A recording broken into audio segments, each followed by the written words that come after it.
বিভিন্ন রোমাঞ্চকর গল্প শুনতে আজই সাবস্ক্রাইব করুন আমাদের এই YouTube channel freaky Friday stories. নমস্কার, আপনি শুনছেন ফ্রিকি ফ্রাইডে স্টোরিজ। আমি আরজু আছি আপনার সাথে। আজ আবারও একটি গল্প নিয়ে আমরা হাজির আপনার সামনে। তবে তার আগে একটা ছোট্ট বিষয় আপনার সাথে শেয়ার করি। ইউটিউব বলছে আমাদের 70% ভিউয়ার্স যারা আমাদের গল্পগুলি শোনেন তারা আমাদের সাবস্ক্রাইব না করেই চলে যান। এমনটা করবেন না প্লিজ। আপনার একটা সাবস্ক্রিপশন আমাদের জন্য অনেকটা মূল্যবান। তাই প্লিজ এই গল্পটি যদি আপনার ভালো লাগে, আমাদের কাজ যদি আপনার ভালো লাগে, তাহলে আমাদের সাবস্ক্রাইব করে তারপরেই যাবেন। আপনি যদি চান তাহলে আমাদের একজন মেম্বার হতে পারেন। কিভাবে হবেন? ওই যে সাবস্ক্রাইব বাটনের পাশে একটা জয়েন বাটন দেখতে পাচ্ছেন, ওই জয়েন বাটনে ক্লিক করলে মাত্র 29 টাকার বিনিময়ে আপনি পেয়ে যেতে পারেন আমাদের বেশ কিছু কন্টেন্টের আর্লি অ্যাক্সেস এবং বেশ কিছু কন্টেন্ট যেগুলো আমরা শুধুমাত্র আমাদের মেম্বারদের জন্যই তৈরি করি। আজ আপনি শুনবেন উদ্দীপ্ত চৌধুরীর কাহিনী মৃত্যুর রং লাল। আমাদের আজকের গল্প পাঠে রয়েছে শুভ এবং গল্পের সূত্রধার আমি আরজু। শুনতে থাকুন আমাদের আজকের গল্প মৃত্যুর রং লাল।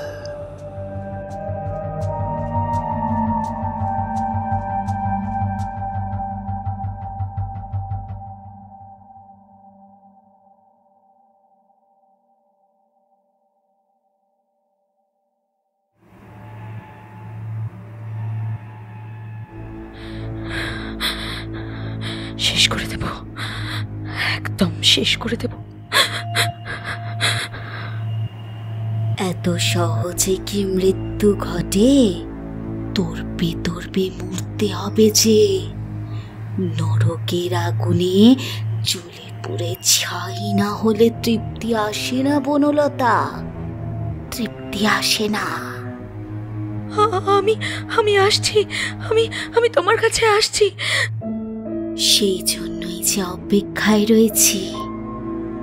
ওকে একাকিত্বের যন্ত্রণা উপলব্ধি না করালে যে সবটা অসম্পূর্ণ থেকে যাবে।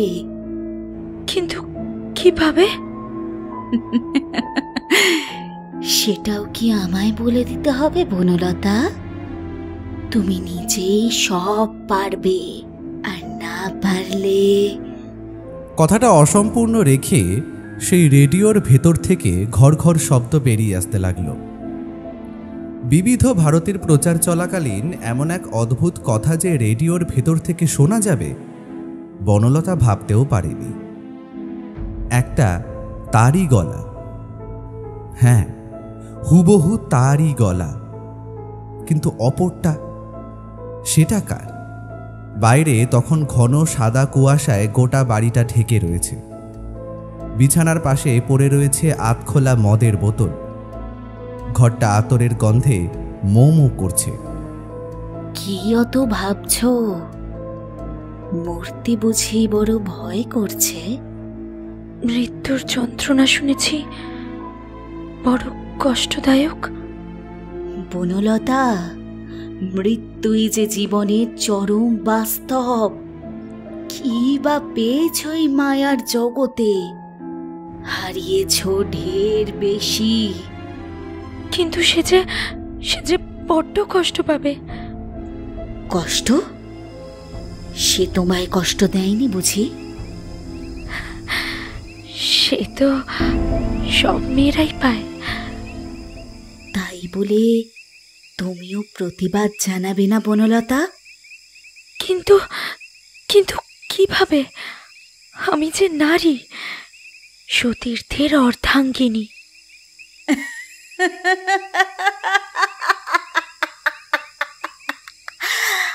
অর্ধাঙ্গিনী?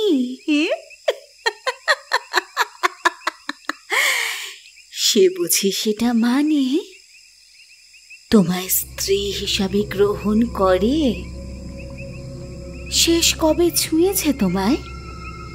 শেষ কবে তোমার রক্তি মুষ্টে চুমুইকে বলেছে ভালোবাসি? সে যেটা করে চলেছে সেটা শুধুমাত্র ভোগ। হ্যাঁ, দেহের আদিম খিদে মেটাতে তোমায় ভোগ করে চলেছে। সেখানে ভালোবাসা কোথায় বলতে পারো বনলতা? জানি না, মনেও পড়ে না। আচ্ছা, কিন্তু কিন্তু তুমি কে? আমি আমায় দেখার বড্ড স্বাদ, তাই না বনলতা? ধরে নাও আমি তোমার সই, তোমায় মুক্ত করতে এসেছি। রেডিওর নবগুলো আপনা থেকেই ওঠানামা করছে। থেকে থেকে ঘর ঘর করে শব্দ আসছে, আবার মিলিয়ে যাচ্ছে। একটা কালো দাঁড় কাক তখন থেকে জানলার বাইরে দাঁড়িয়ে তাকে এক দৃষ্টিতে দেখে চলেছে। একটা কণ্ঠস্বর, হ্যাঁ, একটা অদ্ভুত ঘ্যাসঘ্যাসে নারী কণ্ঠ, যেন শত কোটি আলোকবর্ষ দূর থেকে বুকে একরাশ মহাজাগতিক শূন্যতা নিয়ে কানে ভেসে আসছে ঘরের বিছানায় বসে থাকা বনলতা। তার চোখের দৃষ্টি পাথরের মতো স্থির। মাঝে মধ্যেই ভেসে আসছে বিছানায় শুয়ে থাকা অর্ধনগ্ন পুরুষটির নাসিকা গর্জন। বনলতার বুকের আঁচল আতখোলা হয়ে মাটিতে গড়াচ্ছে, চোখে সেই অদ্ভুত ঘোর লাগা দৃষ্টি। রেডিওর মধ্যে থেকে আবারও ভেসে এলো সেই অজানা সংলাপের কিছু অংশ। তবে কি এটাই শেষ? হ্যাঁ বনলতা, এখানেই শেষ। আত্মা যে অবিনশ্বর, এই জড় দেহে নিজেকে আটকে কি পাবে? কি লাভ তাতে? সাংসারিক কষ্ট, দুর্দশা, স্বামীর অত্যাচার, আর রাত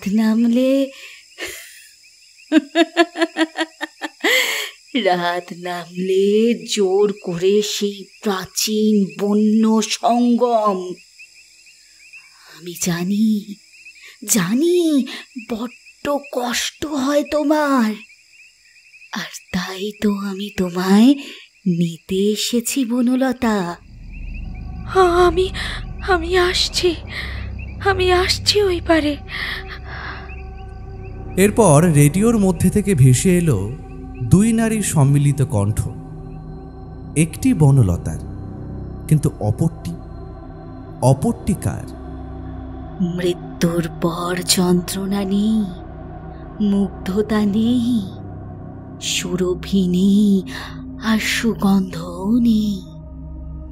নেই ভোগের লিপ্সা, নেই কলহ, একটু ব্যথা, আর তারপর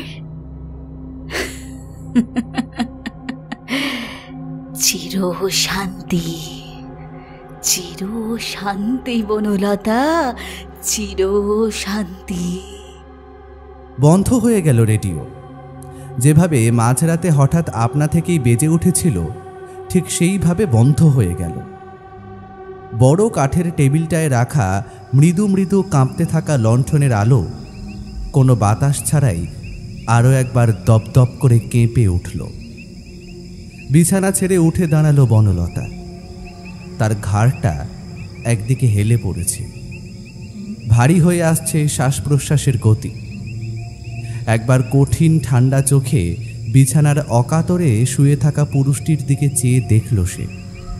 মুক্তি দেব, মুক্ত করব সকল বন্ধন।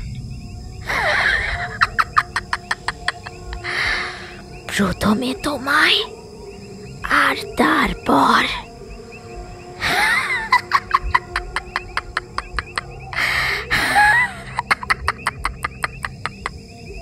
কথাটা বলে অদ্ভুতভাবে হেসে উঠল সে। ঠিক সেই সময় ঘরের দেওয়াল জুড়ে বনলতার যে দীর্ঘ কালো অবয়বের সৃষ্টি হয়েছে, তার ঠিক পেছনে আরও এক জমাট মাথা কালো অবয়ব কখন যেন এসে দাঁড়িয়েছে। তার পা দুটো মাটি থেকে শূন্যে ভাসছে যেন। খোলা চুল হিংস্র সাপের মতো লকলকে ফনা তুলে যেন এক নিষ্ঠুর পৃথিবীর বুকে ছড়িয়ে দিতে চাইছে ঘৃণার তীব্র বিষ। বনলতা। আধ ঘুমে হঠাৎ কিছু একটা টের পেয়েছে সতীর্থ। একটা অদ্ভুত খটখট শব্দ শুনে ঘুমটা ভেঙে গিয়েছে তার। এ কি বনলতা, তুমি এত রাতে এখানে কি করছো? সেই জমাট বাঁধা কালো অবয়বটি বনলতার দেওয়ালে পড়া ছায়া শরীরটার আরো কাছে এগিয়ে এলো। ধীরে ধীরে কানের কাছে মুখটা এনে বলল, তুমি জানো তোমায় কি করতে হবে? এদিকে দেওয়ালের দিকে পিঠ করে থাকা বনলতার স্থূল শরীর হিস হিস শব্দে বলে উঠল, মারতে হবে, মরতে হবে। মুহূর্তের মধ্যে বনলতা দেওয়ালে মাথা ঠুকতে লাগলো। গোটা ঘর জুড়ে একটা মৃদু ধপধপ শব্দ শোনা যেতে লাগলো।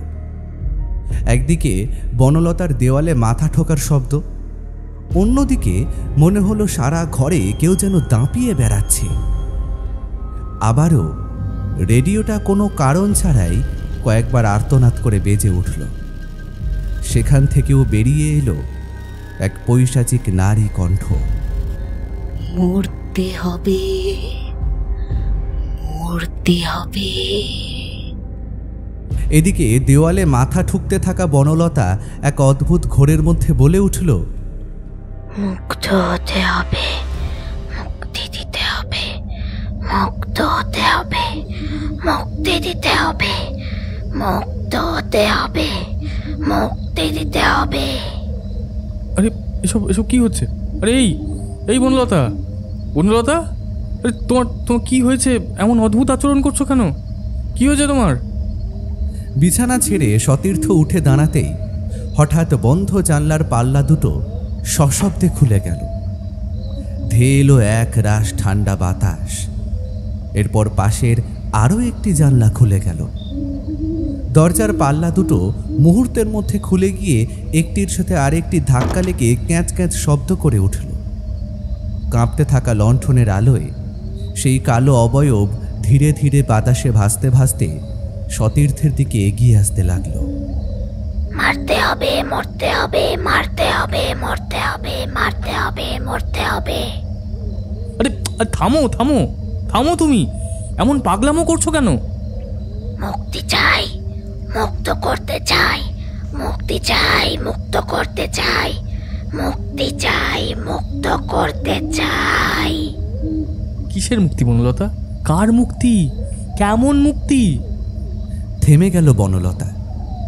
ধীরে ধীরে সে মুখটা ঘোরালো, আর মুখটা ঘোরাতেই সতীর্থ এক তীব্র চিৎকার করে দুই পা পেছনে সরে গেল। এ কি ভয়ঙ্কর রূপ তার! ঘাড়টা একদিকে এলিয়ে পড়েছে, সারা শরীর মোমের মতো সাদা, চোখের মণি উল্টে গিয়ে সাদা অংশটা বেরিয়ে এসেছে। গোটা মুখে অজস্র কাটাকুটির দাগ। দেখে মনে হচ্ছে যেন এইমাত্র কেউ তার গোটা মুখ জুড়ে ধারালো খুর চালিয়ে দিয়েছে।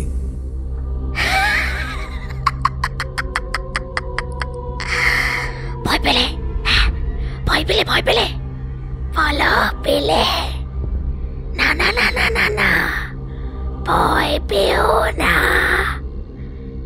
এই রাতের পর আর কোনো ভয় তোমার থাকবে না, কোনো ভয় থাকবে না, কোনো ভয় থাকবে না। দূরে যাও, দূরে যাও, দূরে যাও, সরে যাও, সরে যাও। তুমি কে? তুমি কে? তুমি হ্যাঁ, তুমি তুমি তুমি বনলতা হতে পারো না, তুমি বনলতা হতে পারো না, তুমি তুমি কিছুতেই আমার বনলতা হতে পারো না। তুমি তুমি কে? তুমি কে? কে তুমি? বনলতার মুখের জায়গাটা অদ্ভুতভাবে ভোজবাজির মতো অদৃশ্য হয়েছে। সেখানে কিচ্ছু নেই, নাক নেই, মুখ নেই, কান নেই, কিচ্ছু নেই। রয়েছে একরাশ কালো অন্ধকার আর ধিকি ধিকি জ্বলতে থাকা দুটি লাল বিন্দু। আমি যে তোমার মুক্তির পথ প্রশস্ত করতে এসেছি সতীর্থ, তুমি আমায় কিভাবে অস্বীকার করতে পারো? আমি যে মুক্তি, আমি তো মৃত্যু। এক লাফে খাটের এই প্রান্তে এসে সতীর্থ হাতে ওই জ্বলন্ত হ্যারিকেনটা তুলে নিল। ভালো হবে না বলে দিচ্ছি, আমি বলে দিচ্ছি ভালো হবে না। আর আর এক পা যদি এগো আমি আমি আমি আমি কিন্তু আগুন ছুঁড়ে মারবো। এই দূরে যাও। কটকট করে একটা শব্দ ভেসে এলো। মুহূর্তের মধ্যে বনলতা তার শরীরটা সামান্য ঝুঁকিয়ে দিল। তার হাতের পাতা দুটো অদ্ভুতভাবে পেছনে বেঁকিয়ে বলে উঠল, সময় এসেছে। এরপর মুখ দিয়ে একটা তীব্র পাশবিক হুঙ্কার ছেড়ে সে সতীর্থের দিকে এগিয়ে আসতেই সে হাতে ধরে রাখা হ্যারিকেনটি তার দিকে সজোরে ছুঁড়ে মারল। মুহূর্তের মধ্যে একপাশে বনলতা সরে দাঁড়াতেই হ্যারিকেনটা গিয়ে সজোরে পথ শব্দে উড়তে থাকা জানলার পর্দায় গিয়ে লাগলো। আগুন আগুন, কে কোথায় আছো, বাঁচাও। ততক্ষণে হ্যারিকেনের কাঁচ ফেটে গিয়ে পর্দায় আগুন ধরিয়ে দিয়েছে। ধীরে ধীরে সেই আগুন শীতল হাওয়ার স্পর্শ পেয়ে একে একে ঘরের সকল আসবাবপত্রে ছড়িয়ে পড়ছে। চিৎকার করে লাভ নেই সতীর্থ, এটা যে হওয়ারই ছিল। কে তুমি? খিলখিলিয়ে হেসে উঠল সেই নারী।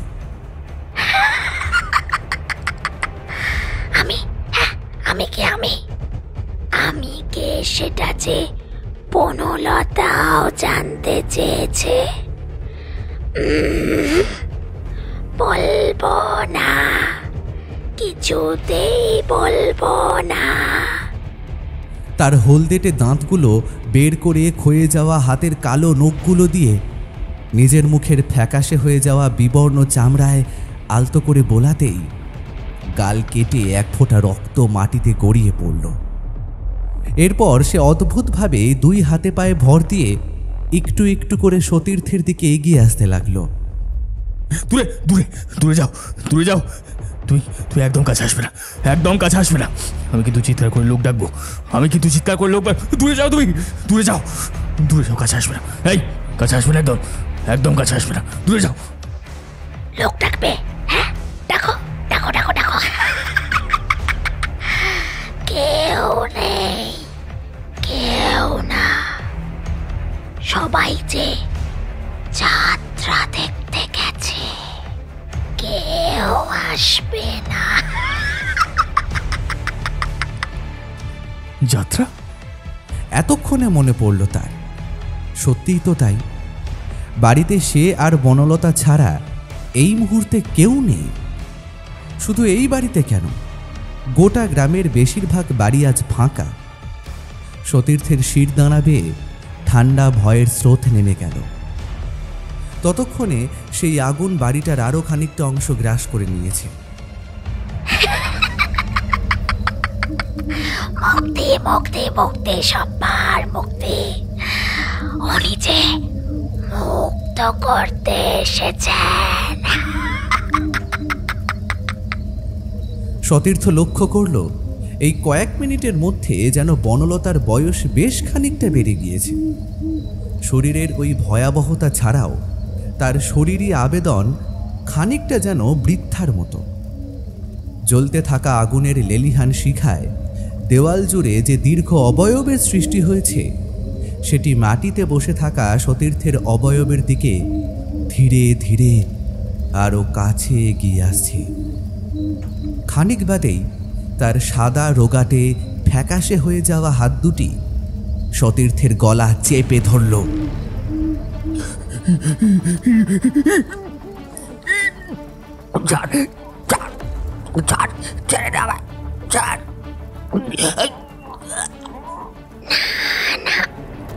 ছাড়বো বলে তো ধরিনি প্রিয় তোমায়।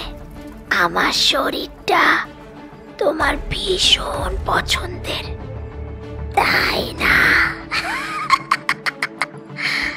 তাহলে এত ভয় কিসের? বলো বলো বলো বলো।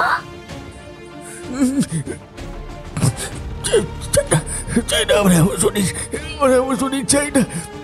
ছাড় ছাড় ছাড় ছাড় আমার, ছাড় ছাড়। এরপর হাত দুটো মাথার দুই দিকের দপদপ করে ফুলে ওঠা শিরায় চেপে ধরল বনলতা। ঘোলাটে সাদা চোখ ঠিক তার বিস্ফারিত দুই চোখের সামনে স্থির রেখে বলে উঠল, এইবার তবে মর। কট করে একটা শব্দ। মুহূর্তের মধ্যে মাথাটা পেছন দিকে ঘুরে গেল তার। শরীরটা এলিয়ে পড়ল মাটিতে এবং পরক্ষণেই এক তীব্র বিস্ফোরণে গোটা বাড়িটা কেঁপে উঠল।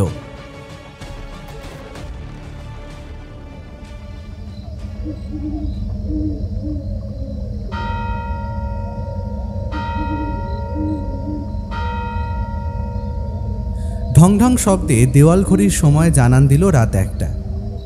বিছানা থেকে উঠে বসল বনলতা। আড়মোড়া ভেঙে মাটিতে পা রাখল সে।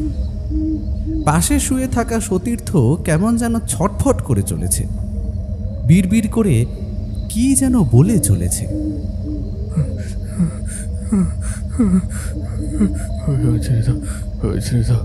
মুক্তি দাও, মুক্তি দাও, মুক্তি দাও, ছেড়ে দাও, ছেড়ে দাও, ছেড়ে দাও, ছেড়ে দাও, মুক্তি দাও, মুক্তি দাও, ছেড়ে দাও, ছেড়ে দাও, ছেড়ে দাও, ছেড়ে দাও, ছেড়ে দাও।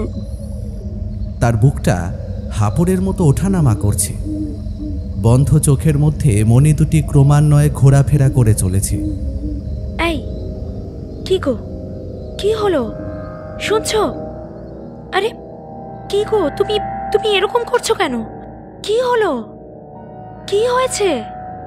বহু দূর থেকে সতীর্থের কানে যেন ভেসে আসছে বনলতার গলা। ধর্মড়িয়ে উঠে বসল সে। দূরে যাও, দূরে যাও, দূরে যাও আমার তুমি আমার কাছে আসবে না। দূরে যাও, দূরে যাও, দূরে যাও আমার কাছ থেকে।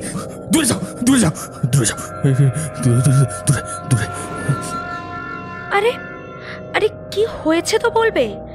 তুমি তুমি এরকম পাগলামো কেন করছো বলো তো? কোনো দুঃস্বপ্ন দেখেছিলে? হ্যাঁ, দুঃস্বপ্ন? শব্দটা মুখ দিয়ে একবার উচ্চারণ করে ঘরের চারিদিকে চেয়ে দেখল। সেই রেডিও কই, ওটা তো নির্জীবভাবে পড়ে রয়েছে। সেই হ্যারিকেন স্বাভাবিকভাবেই জ্বলছে। আর বনলতা, ওই তো সে, ঠিক চোখের সামনে তার, একদম সুস্থ এবং স্বাভাবিক।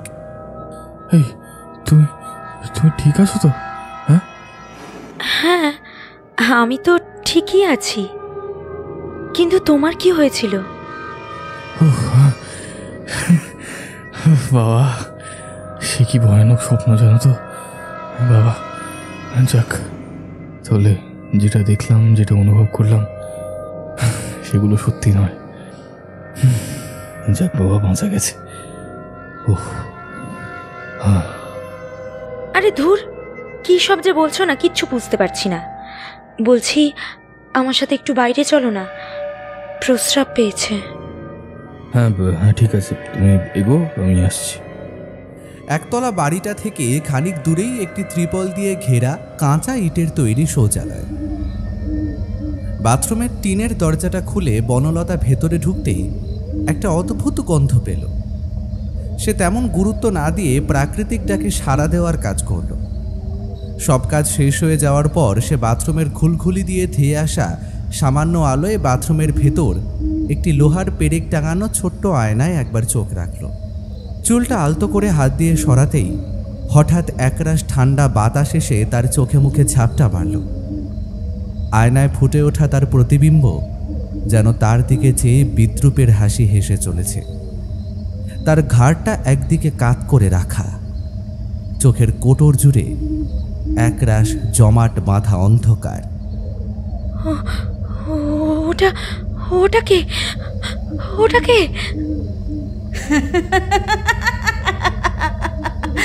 তুমি আর আমি বুঝি আলাদা বনলতা? না না না না, এটা এটা আমি হতে পারি না, আমি পারি না, কিছুতেই না, এটা আমি। ছোট্ট বাথরুমের ভেতরের তাপমাত্রা যেন মুহূর্তের মধ্যে বেশ খানিকটা শীতল হয়ে উঠল। বনলতা দরজার দিকে মুখ করে পালাতে গেল, আর ঠিক সেই সময় তার ঘাড়ের কাছে একটা ঠান্ডা নিঃশ্বাস অনুভব করল সে। থরথরিয়ে কাঁপতে থাকা বনলতা একটু একটু করে ঘাড় ঘোরাতে দেখতে পেল সেই আয়নার প্রতিবিম্বের মুখটা ধীরে ধীরে হা হচ্ছে। সে হা হয়ে থাকা মুখে যেন নরকের আধার। চোখের নিমেষে সেই প্রতিবিম্বের চারিপাশে সৃষ্টি হল জমাট বাঁধা সাদা কুয়াশা এবং পর মুহূর্তে একটা ঝনঝন শব্দ। আয়নার কাঁচ ভেঙে সেই পাক খেতে থাকা কুয়াশা বনলতার শরীরের মধ্যে প্রবেশ করতেই সে ধপ করে বাথরুমের মেঝেতে লুটিয়ে পড়ল। এই কি গো, আর কতক্ষণ? আরে এদিকে ঠান্ডায় যে জমে গেলাম। বাথরুমের বাইরে দাঁড়িয়ে দূরের ওই জমাট বাঁধা সাদা কুয়াশার দিকে চেয়ে হাত দুটো ঘষতে ঘষতে বলে উঠল সতীর্থ। ভেতর থেকে কোনো জবাব এলো না। কানে ভেসে এলো জল পড়ার শব্দ। পকেট থেকে এক প্যাকেট সিগারেট বের করে একটি সিগারেট ঠোঁটে গুজল সে। দেশলাই দিয়ে সিগারেট ধরাতেই যাবে, ঠিক সেই সময় দূরে কোথাও একটা পেঁচা কর্কশ্বরে ডেকে উঠল। না না না না, এইভাবে আর কতক্ষণ? ভালো ভালো কতদিন? ভয় ভয় তো আর বাঁচা যায় না। সে কে? কেন আসে? কেনই বা মানুষকে টেনে নিয়ে যায়? আজ পর্যন্ত কেউ জানতে পারেনি। আর আজকের ওই দুঃস্বপ্ন, বাপরে, এতটা বাস্তব আর এতটা জীবন্ত যে ভাবলেই গায়ে কাঁটা দিয়ে উঠছে। নিজের মনে বিড়বিড় করতে করতে সতীর্থ আরও একবার দূরের ওই অন্ধকারের দিকে চাইল। ঠিক সেই মুহূর্তে একটা অদ্ভুত খিলখিল হাসি তার কানে ভেসে এলো।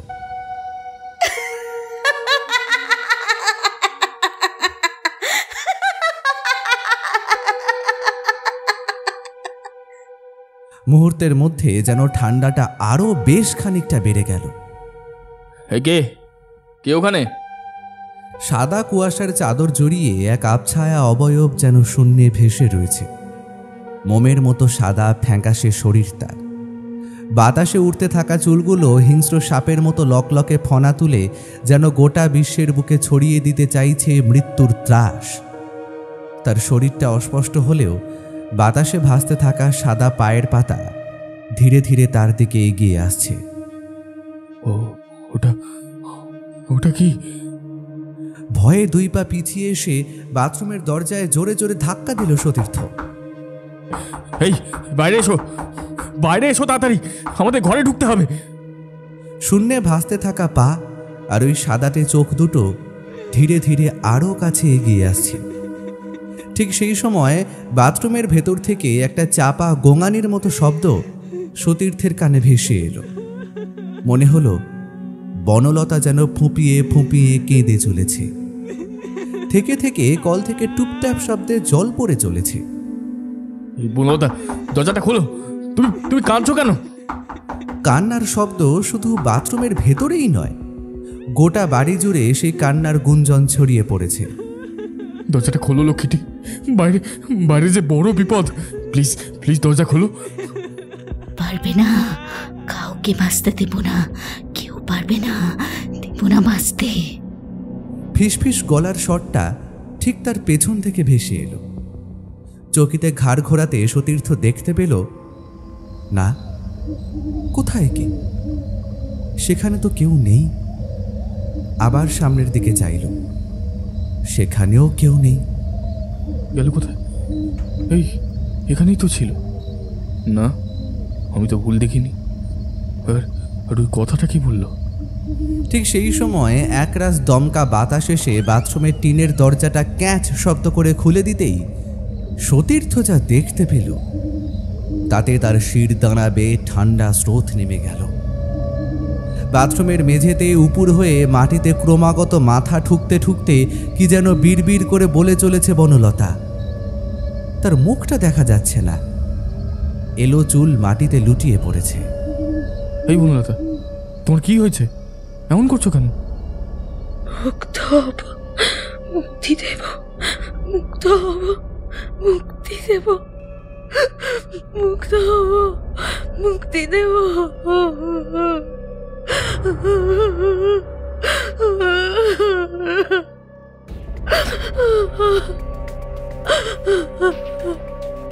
কথাটা বলতে বলতে মাটিতে মাথা ঠুকতে ঠুকতে কেঁদে চলেছে সে।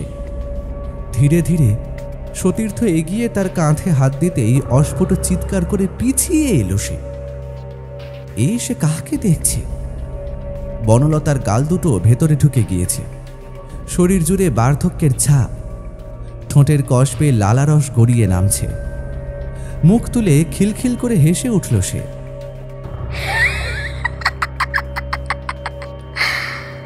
মরবে? হ্যাঁ মরবে, মরবে, বল মরবে। মরার পর আর কোনো ভয় নেই। হায় হায় হায় হায় হায়, আমার কাছে আয়, কাছে আয়। কটকট শব্দ করে ঘাটটা একদিকে হেলে গেল তার। শরীরটা ধনুকের ছিলার মতো বেঁকে গেল। দুই হাতে পায়ে ভর করে মুখ দিয়ে একটা তীক্ষ্ণ চিৎকার করে উঠল সে, এবং পরক্ষণেই বার দুয়ে কেঁপে উঠে মাটিতে লুটিয়ে পড়ল।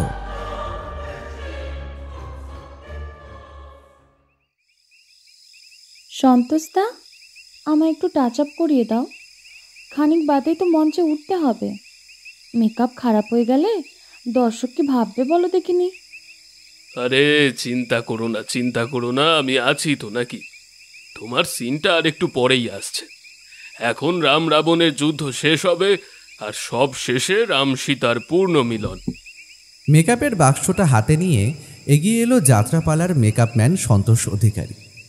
খানিকক্ষণ বেশ যত্ন করে মুখে বেশ খানিকটা পাউডার লেপে দিয়ে লিপস্টিকটা আরও খানিকটা গাঢ় করে বললে, দেখো তো মা, একেবারে মা জানো কি লাগছো তো। যা, কি যে বলো না তুমি। হ্যাঁ গো হ্যাঁ, সমরেশ তো তোমার কাজে ভীষণ খুশি।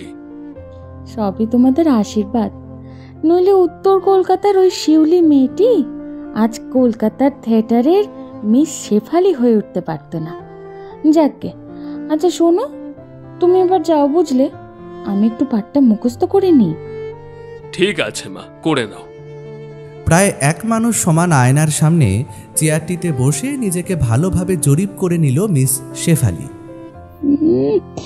বেড়ে লাগছে, কিন্তু দর্শকের চোখ জুড়িয়ে যাবে এমন একটা একটু করবো না, সমরসতা পিঠ চাপড়ে প্রশংসা করতে বাধ্য হবে। টেবিলের ওপর থেকে কয়েক গোছা কাগজ তুলে নিল সে। কানে ভেসে আসছে স্টেজের ওপর থেকে রাবণের বজ্র হুঙ্কার। মনে মনে একচোট হেসে নিল সে। আয়নার দিকে চেয়ে দুষ্টুমি ভরা চোখে নিজেকে একবার চোখ মেরে নিয়ে ধীরে ধীরে বলা শুরু করল সে। হে মহাপাতক, পরস্ত্রীকে হরণ করিয়া বুঝি পুরুষত্বের পরিচয়? তাহা হইলে আমি তোমায় শাপ দিলাম এই ক্ষণে হইবে তোমার মৃত্যু। এতটা সে বলার পরে হঠাৎ ঘরের ভেতরে থাকা হ্যাজাক লণ্ঠনের আলোগুলো দপদপ করে কাঁপতে লাগলো। ঘরের ভেতরটা হঠাৎ করে কেমন যেন ঠান্ডা হয়ে গেল। তাপমাত্রা যেন হিমাঙ্কের নিচে বলে অনুভূত হলো তার। কি ব্যাপার, আলোগুলো এইভাবে কাঁপছে কেন? আর হঠাৎ এমন শীত লাগছে কেন? ঠান্ডা বাইরে আছে বটে, তাই বলে এতটা? ঠিক সেই সময় তার ঠিক সামনে আয়নার যে প্রতিবিম্ব ফুটে উঠেছিল, আয়নার ওই প্রান্তে থাকা শেফালির চোখ এদিক সেদিক তাকালেও সেই প্রতিবিম্বের দৃষ্টি যেন স্থির। ঠিক সেই মুহূর্তে শেফালির কানে ভেসে এলো তারই বলা নাটকের অংশের শেষ শব্দটি, মৃত্যু, মৃত্যু, মৃত্যু। শব্দের উৎস অনুসন্ধান করতে গিয়ে শেফালির চোখ পড়ল আয়নার দিকে। এসব কি? আমি কি ঠিক দেখছি? আয়নায় ফুটে ওঠা তারই প্রতিরূপ ক্রমাগত আয়নার ওই প্রান্ত থেকে কাঁচে মাথা ঠুকতে ঠুকতে বলে চলেছে সেই একটাই শব্দ, মৃত্যু, মৃত্যু, মৃত্যু, মৃত্যু। ঠকঠক করে আয়নার কাঁচের শব্দ হতে হতে একসময় ঝনঝন শব্দ করে আয়নার কাঁচ ভেঙে শেফালির গায়ে আছড়ে পড়ল। না! কোনো মতে হাত দুটি দিয়ে মুখটা আড়াল করতে পেরেছিল তাই রক্ষে, কিন্তু কাঁচের টুকরোগুলো নিমেষে তার সারা শরীরে গেঁথে গেল। আয়নার ওই প্রান্ত থেকে দুটি সাদা ফ্যাকাশে হাত প্রথমে বেরিয়ে এলো।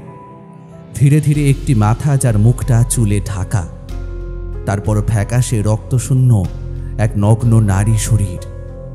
মাটিতে পড়ে থাকা শেফালি যন্ত্রণায় ছটফট করতে করতে চিৎকার করতে চাইল, বাঁচাও, বাঁচাও, কে কোথায় আছো, বাঁচাও।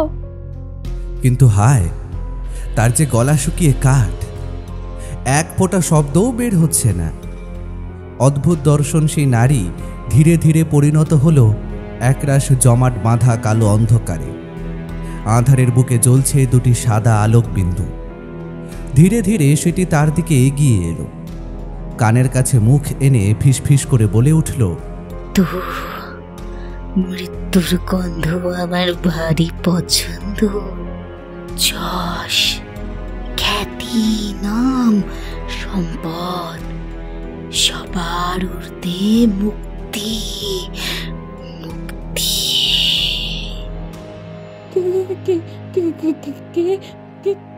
কে তুমি?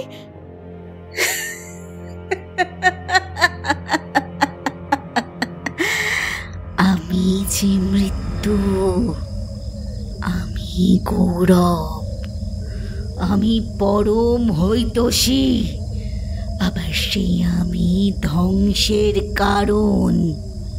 খুক খুক করে কাঁচতে কাঁচতে শেষবারের মতো বলে উঠল সে, বাঁচাও, বাঁচাও। আসবে না, কেউ আসবে না। এরপর যা ঘটবে সেটা গোটা গ্রামের মনে থাকবে। সেই অদ্ভুত দর্শন নারী শরীরটা ধীরে ধীরে তার কাছে এগিয়ে এলো। মুখটা হা করতেই, মুখ দিয়ে গলগল করে একদলা রক্ত শেফালির হা হয়ে থাকা মুখের ভেতর এসে পড়তেই শেষবার একটা মরণ চিৎকার করে উঠল সে। বাইরে থেকে তখনও স্টেজের ওপর নাটকের দৃশ্য চলছে। থেকে থেকে বেজে উঠছে নানান বাদ্যযন্ত্র। চারিদিকে আলোর রোশনাই, দর্শকদের করতালি, গুঞ্জন। তার মধ্যে শিউলি মাটি থেকে উঠে বসল। নিচে পড়ে থাকা ভাঙা কাঁচের টুকরোতে ফুটে উঠল শেফালির মুখ। একটা নয়, শয়ে শয়ে শেফালি যেন তারই দিকে চেয়ে রয়েছে। তার এলোমেলো চুল, খয়াটে কালো দাঁত, গাল দুটো এক রাতের ভেতর বিশ্রীভাবে তুবড়ে ভেতরে ঢুকে গিয়েছে। মৃত্যু, মৃত্যু, বড় খিদে পেয়েছে, বড় খিদে। এক অদ্ভুত পৈশাচিক গলায় কথাগুলো বলতে বলতে একটা কাঁচের টুকরো তুলে নিয়ে নিমেষে হাতের ওপর থেকে খানিকটা মাংস খুবলে তুলে নিল সে। ঘোরে লাগা চোখে সেই টুকরোটি দেখতে দেখতে মুখে চালান করে আয়েশের সাথে চিবিয়ে খেতে লাগলো সে।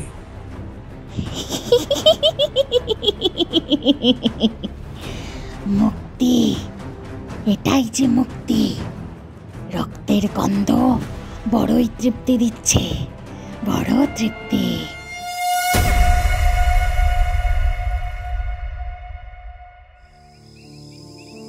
তব এ নিশীথে প্রভুর হস্তে হইবে মৃত্যু, হে রাবণ। ব্রহ্মতেজে জ্ঞানী আমারে বধিবে কে? কার এত বড় স্পর্ধা? তোমার অহম করিবে বধ, মুক্ত করিব তারে। সীতাহরণের অপরাধে লহ তবে মৃত্যুর বাণ, দেখিব কে রক্ষা করিবে তোমারে। মঞ্চের দিকে তাকিয়ে উচ্ছ্বসিত হয়ে গোপেন তার পাশে বসে থাকা এক বৃদ্ধকে উদ্দেশ্য করে বলে উঠল, খুড়ো, যাত্রাপালা তো জমে উঠেছে। হ্যাঁ গোপেন, কলিকাতার থিয়েটার থেকে সব নাম করা শিল্পী এই গায়ে পায়ে তুলে দিয়েছে। এটাই কি কম কথা? মোড়ল মশাই না থাকলে এমন রাবণ বধ পালা কি আর চাক্ষুষ দেখতে পেতুম বলো দেখিনি? হ্যাঁ, সে ঠিক বলেছ খুড়ো, তবে পাল্লা ভাঙতে কিন্তু এখনো মেলা দেরি। বাড়ি ফিরতে হবে তো। সেই নিয়ে ভয় কি? সকলে একসাথে দল বেঁধে যাব, ভয় কি? হয় কি? কি বলো খুড়ো, ওই দিনের ঘটনা ভুলে গেলে? জবাবে খুড়ো কিছু একটা বলতেই যাচ্ছিলেন, ঠিক সেই সময় সামনের সারি থেকে এক গ্রাম্য গোছের মহিলা বলে উঠল, মলজা, বলি তোমরা যাত্রা দেখতে এছো না বকতে শুনি? ও রামুর মা, আরে রাগ করনি। এই গোপেন বলছিল যে যাত্রা শেষ হতে তো এখনো ঢের দেরি, যাতে বাড়ি ফেরার সময় যদি কোনো সমস্যা হয় এই আর কি। বলি খুড়ো, তোমার 3 কাল গিয়ে 1 কালে ঠেকলো, এখনো মরার এত ভয়? এ আমায় দেখো না, সমর্থ মেয়ে ছেলে হয়ে রামুকে নিয়ে একা যাত্রা দেখতে এসেছি। উনি আবার শহরে গিয়েছেন, ফিরতে ফিরতে সেই কাল দুপুর। প্রত্যুত্তরে খুড়ো কিছু বলার আগে হঠাৎ মঞ্চের ওপর থেকে ভেসে এলো সংলাপের কিছু কথা। এই তোমার বীরত্ব, বানর বাহিনী লইয়া পরাজিত করিবে মোরে, দেখি তোমার বীরত্ব কত। রাবণের পোশাক পরা মোটাসোটা লোকটাকে খাসা মানিয়েছে। ইয়া মোটা গোঁফ, পরনে চকচকে যাত্রাপালার পোশাক, হাতে একটি টিনের তরবারি। ওইদিকে রামচন্দ্র সেজে থাকা শিল্পীটি অপেক্ষাকৃত কৃষকায় যুবক। তার সারা শরীর নীলবর্ণে রাঙানো, হাতে তীরধনুক। তবে রে, এই নে আমার বান, সামলা দেখি। নকল ধনুকে গুণ টেনে তীর ছুঁড়তেই যাবে, ঠিক সেই মুহূর্তে হন্তদন্ত হয়ে স্টেজে উঠে এলেন নাটক দলের অধিকর্তা সমরেশবাবু। রামচন্দ্র সেজে থাকা লোকটার কানের কাছে মুখ এনে কি যেন ফিসফিস করে বললেন তিনি। এরপর স্টেজের সামনে দাঁড়িয়ে মাইকের কাছে মুখটা এনে বললেন, এইবার আমরা নাটকের শেষ দৃশ্য মঞ্চস্থ করব, তবে তার আগে ক্ষণিকের জন্য পর্দা পড়বে। আশা করব আপনারা ধৈর্য ধরে অপেক্ষা করবেন। কি হলো বলো তো খুড়ো? এমনটা হয় বুঝলে কি না হয়, পরবর্তী দৃশ্য আনার আগে তো শিল্পীদের প্রস্তুত করতে হবে, তাই এমন। ও তাই বলো, আমি ভাবলাম কি না কি। পর্দা পড়ে গিয়েছে। পর্দার আড়ালে বেজে উঠেছে সারেঙ্গি আর এসরাজ। দুটি বাদ্যযন্ত্র মঞ্চের ওই প্রান্তে থাকা বাদ্যকারের দল বাজিয়ে চলেছে, যাতে এই ক্ষণিকের বিলম্বে কেউ যেন বিরক্ত হয়ে উঠে না যায়। গ্রামের এই মাঠ জুড়ে মঞ্চের আশেপাশে বেশ কয়েকটি তাঁবু রয়েছে। প্রতি বছর শীতের সময় যাত্রাপালার আয়োজন হয়। তাঁবুগুলো ফাঁকা, কারণ কলকাতা থেকে আসা যাত্রাপালার দলটার গ্রিন রুমে জমায়েত হয়েছে। এমনিতে শীতকাল, তার মধ্যে এই অংশের তাপমাত্রা যেন স্বাভাবিকের তুলনায় একটু বেশি শীতল। এই গোপাল, একটু এদিকে আয় তো, একটু শোন। রামের বেশে থাকা গোপাল কাঁধের নকল টিনের তৈরি তীরধনুক মাটিতে রাখতে রাখতে বলল, কি হয়েছে সমরেশদা? পাশ থেকে রাবণের ছদ্মবেশে থাকা গৌরাঙ্গ বলে উঠল, অত ঘাবড়ে আছো কেন দাদা? মনে হচ্ছে যেন এইমাত্র ভূত দেখেছ। ভূত? ভূত কিনা জানি না, কিন্তু কিন্তু শেফালির কিছু একটা হয়েছে। শেফালি? হ্যাঁ, কি হয়েছে? আরে ওর তো এরপরেই পার্ট রয়েছে। আরে সেটাই তো বলছি ভাইয়া, ওর কিছু একটা নিশ্চয়ই হয়েছে। তোমার তো জানাই আছে, এরপর রাবণ বধের পর সীতা অভিশাপ দিয়ে বলবে ওর মৃত্যু হোক, এরপর রামের ব্রহ্মাস্ত্র রাবণের বুকে গিয়ে বিঁধবে, রাম সীতার মিলন হবে, আর এরপরই বাজনা বেজে উঠবে এবং সমাপ্তি ঘোষণা হবে। আমি সেই কারণেই তাকে ডাকতে গিয়ে দেখি। কথাটা বলে ভয়ার্ত দৃষ্টিতে একবার গ্রিন রুমের দিকে চাইলেন তিনি। ওদিকে কি দেখছো? প্রশ্ন করল গোপাল। ততক্ষণে মেকআপ ম্যান সন্তোষ এসে হাজির হয়েছে। কি হয়েছে? পর্দা ফেললেছে? এখনো তো অনেকটা বাকি। আমি খানিক আগে শেফালির মেকআপে কিছুটা টাচ আপ দিয়ে একটু মাঠের দিকে গিয়েছিলাম সিগারেট টানতে, এসে দেখি এই কাণ্ড। আমি আর কি বলবো, তোমরা তোমরা নিজেরাই দেখো। সকলে মিলে গ্রিন রুমে ঢোকার পরেই চমকে উঠল। চারিদিকে ভাঙা কাঁচ ছড়িয়ে রয়েছে, কয়েক টুকরো কাঁচ আবার তার শরীরের নানান জায়গায় গেঁথে রয়েছে। সে মাটিতে হাঁটু মুড়ে বসে দুই পায়ের ফাঁকে মুখ ঢুকিয়ে কি যেন চিবিয়ে চলেছে। মেঝেতে সরু রক্তের ধারা গড়িয়ে নামছে। একটা অদ্ভুত কর্মর শব্দ কানে ভেসে আসছে। শেফালি? ওর অমন অবস্থা হলো কিভাবে? আমরা তো কিছুই টের পেলাম না। পাওয়ার কথাও নয়, চারিদিকে এমন শব্দ শুনবে কিভাবে? আমি তো ঘরে ঢুকে বনে গেছিলাম, ঠিক কি ঘটেছে বুঝতে পারলাম না, তাই তাই তাই তো পর্দা ফেলে তোমাদের ডেকে আনলাম। শেফালি, এই শেফালি, আরে কি হয়েছে তোমার? শেফালি! বিরক্ত করো না, বিরক্ত করো না, কতদিন ভালো করে খাই না, যাও যাও। মুখ না তুলেই বলে উঠল শেফালি। এটা কার গলা?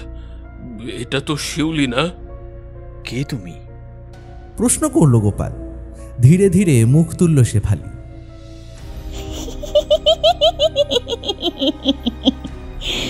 নে নে, খা খা, নে খা, বড্ড ভালো খেতে। এসব কি? কথাটা বলে এক লাফে দূরে সরে দাঁড়ালো সমরেশবাবু। ওর নিশ্চয়ই কিছু হয়েছে, খারাপ হাওয়া বাতাস লেগেছে নিশ্চয়ই। ভয়ার্ত কণ্ঠে বলে উঠল গৌরাঙ্গ। শেফালির হাতের ওপরের বেশ খানিকটা মাংসের টুকরো নেই, সেখানে দেখা যাচ্ছে সাদা হাড়। শেফালি তার শরীরে গেঁথে থাকা একটা কাঁচের টুকরো তুলে নিয়ে জিভের ডগা দিয়ে আলতো করে চেটে খিলখিল করে হেসে বলে উঠল, খাবি?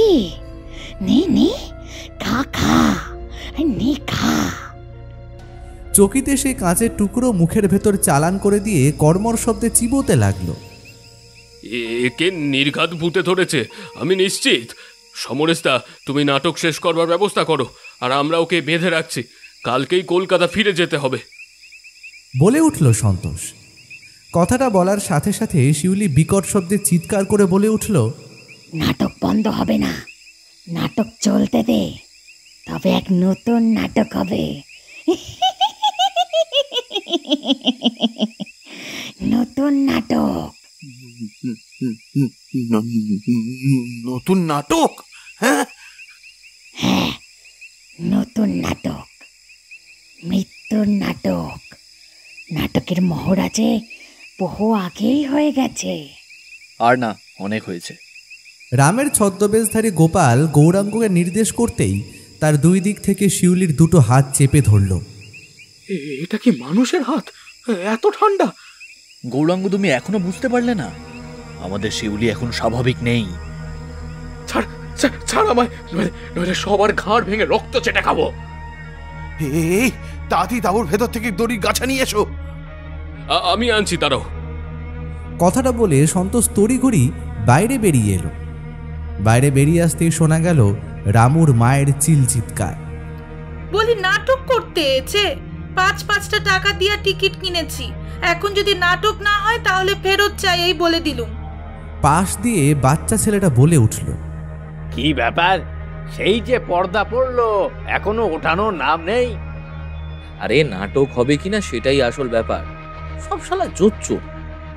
পাশ দিয়ে বলে উঠল গোপেন। এরপর দর্শকের আসন থেকে রীতিমতো হৈ হৈ রব উঠল।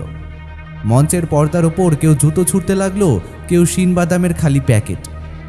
ওইদিকে তখন গ্রিন রুমে একটি কাঠের চেয়ারের সাথে দড়ি দিয়ে আষ্টে পৃষ্ঠে বাঁধা হয়েছে শেফালিকে।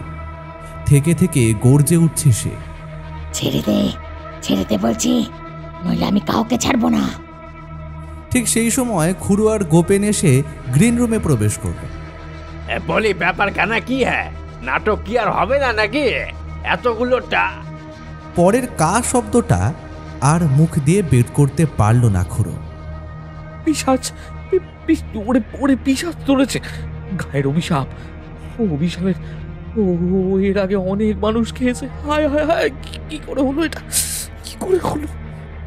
কপালে হাত চাপড়ে বলে উঠল গোপেন, চুপ করুন, চুপ করুন, চুপ করুন, দয়া করে চুপ করুন।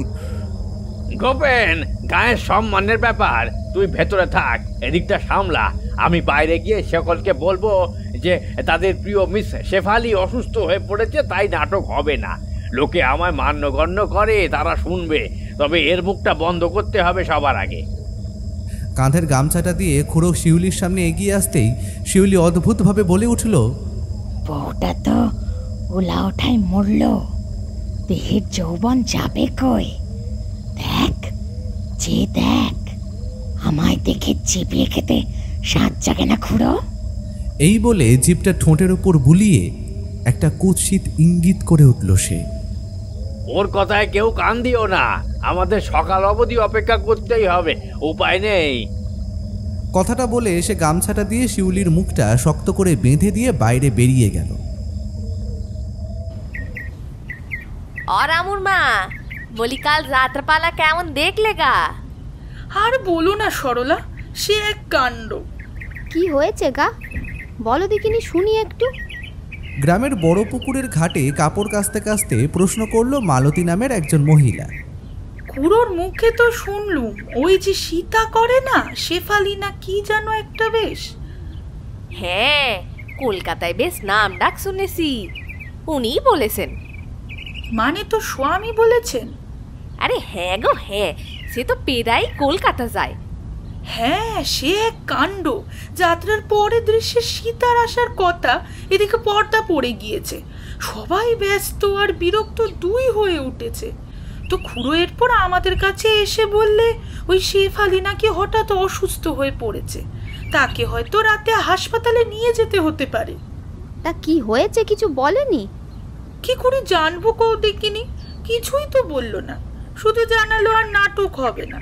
খুড়ো এই গ্রামের পুরনো মানুষ, বয়সে বড়, তাই আর আমরা কেউ তর্ক করলুম না, চলে এলুম। ঠিক আছে, শরীরটা আগে, যাত্রা তো আবারও হবে। এখন যাই গে উনুনে ভাত চাপাই গে, বেলা হয়ে এলো যে। ঠিক আছে চল মালতী, আমিও যাই, ওর আসার সময় হয়ে এলো। ছেলেটাও স্কুল থেকে ফিরেই তো ভাত ভাত করে বাড়ি মাথায় করবি। ঠিক আছে, তোরা যা, আমি গা ধুয়ে আসছি। পরনের শাড়িটা ঘাটের ওপর রেখে অন্তর্বাস পরে সে পুকুরের জলে নামল। সময়টা ভর দুপুর, মাথার ওপর গনগনে সূর্যের আলো পড়েছে পুকুরের জলে। পুকুরের ধারে একটি বড় অশ্বত্থ গাছের ওপর ডানা ঝাপটে একটি কালো দাঁড় কাক হঠাৎ কোথা থেকে উড়ে এসে বসল। মুখে সম্ভবত কোনো মরা ইঁদুরের ছানা। আধ খাওয়া শরীরটা ঠোঁটে পুড়ে আয়েশ করে চিবিয়ে চলেছে সে। চারিদিকে যা সব হচ্ছে, রাম রাম, কখন যে কি হয় বলা যায় না। গায়ে সাবান ঘষতে ঘষতে নিজের মনেই বিড়বিড় করে উঠল রামুর মা। সকালে ছেলেটা সেই যে একটু পান্তা খেয়ে স্কুল গিয়েছে, বাড়ি এসেই তো ভাত দাও বলে বাড়ি মাথায় করবে। যাই, 2-3টে ডুব দিয়ে বাড়ির দিকে যাই গে। নাকে আঙুল চেপে ধরে প্রথম ডুবটা দিল রামুর মা।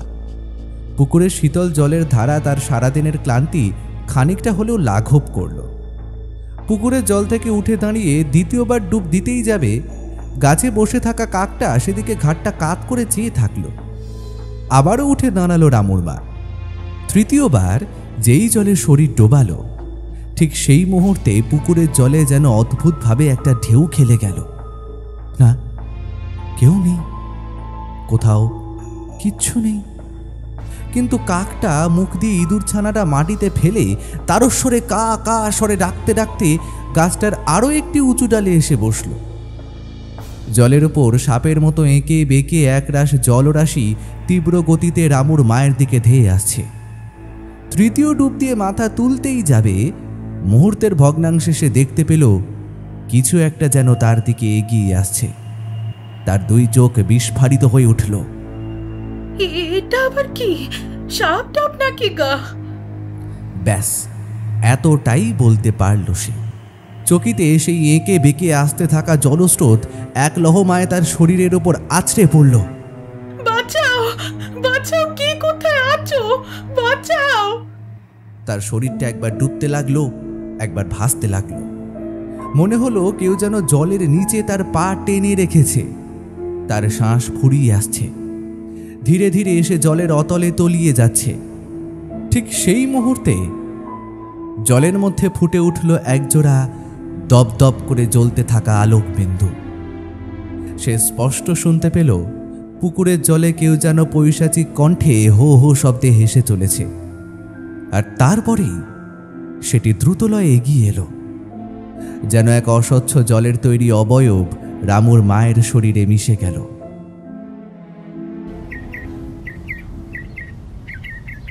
কেমন বুঝছেন ডাক্তারবাবু? গতিক সুবিধের ঠেকছে না সতীর্থবাবু। 70 ঊর্ধ্ব বৃদ্ধার দিকে তাকিয়ে ডাক্তার প্রভাস গাঙ্গুলি বলে উঠল, দেখুন, কোনো কিছু দেখে শক পেয়ে মাথা ঘুরিয়ে যাওয়াটা স্বাভাবিক। রক্তচাপ বেশ নিচের দিকে, গায়ে জ্বরও রয়েছে।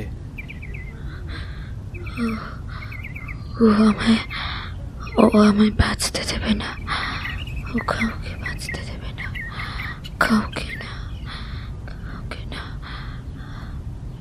তাদের কথোপকথনের মাঝে অদ্ভুত এক ঘোরের মধ্যে বলে উঠল বিছানায় শুয়ে থাকা বনলতা। তার দিকে চেয়ে আবারও ডাক্তার প্রভাস বলল, তবে এইভাবে হঠাৎ অকাল বার্ধক্যের শিকার হওয়া এমনটা কিন্তু আমার ডাক্তারি জীবনে প্রথম দেখা। তাছাড়া অদ্ভুত আচরণের কারণ হিসেবে যদি মানসিক ব্যামও ধরি তাহলেও একটা কথা রয়েই যায়। কি ডাক্তারবাবু? এক রাতের ভেতর এমন দুর্বলতা, অকাল বার্ধক্য আর তার সাথে অ্যানিমিয়া, এই তিনটে তো হতে পারে না। যেখানে আগে উনি সুস্থ ছিলেন, স্বাভাবিক ছিলেন, সদরে তো নিয়ে যেতেই হবে। আপনি না বললেও আমি বলতাম, এই গ্রামে কি আর সেই উন্নত চিকিৎসা ব্যবস্থা পাবেন? কিন্তু আপনি কি যেন বলছিলেন, কি সব হাওয়া বাতাস আর কি যেন বলতে বলতে থেমে গেলেন আপনি। হ্যাঁ, সতীর্থ কিছু একটা বলতে যাচ্ছিল, ঠিক সেই সময় বিছানা থেকে হঠাৎ শটান হয়ে উঠে বসল বনলতা।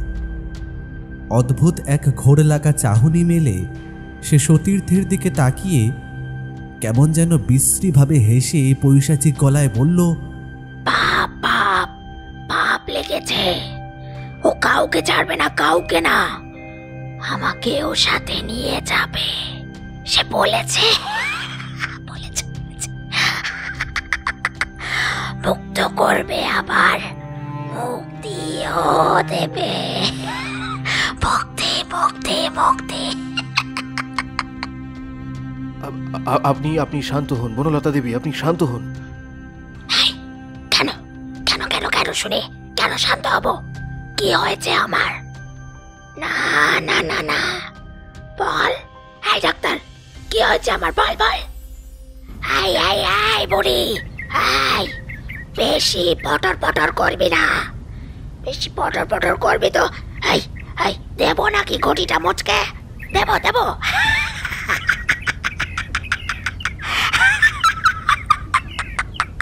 দে দে দে, দে না।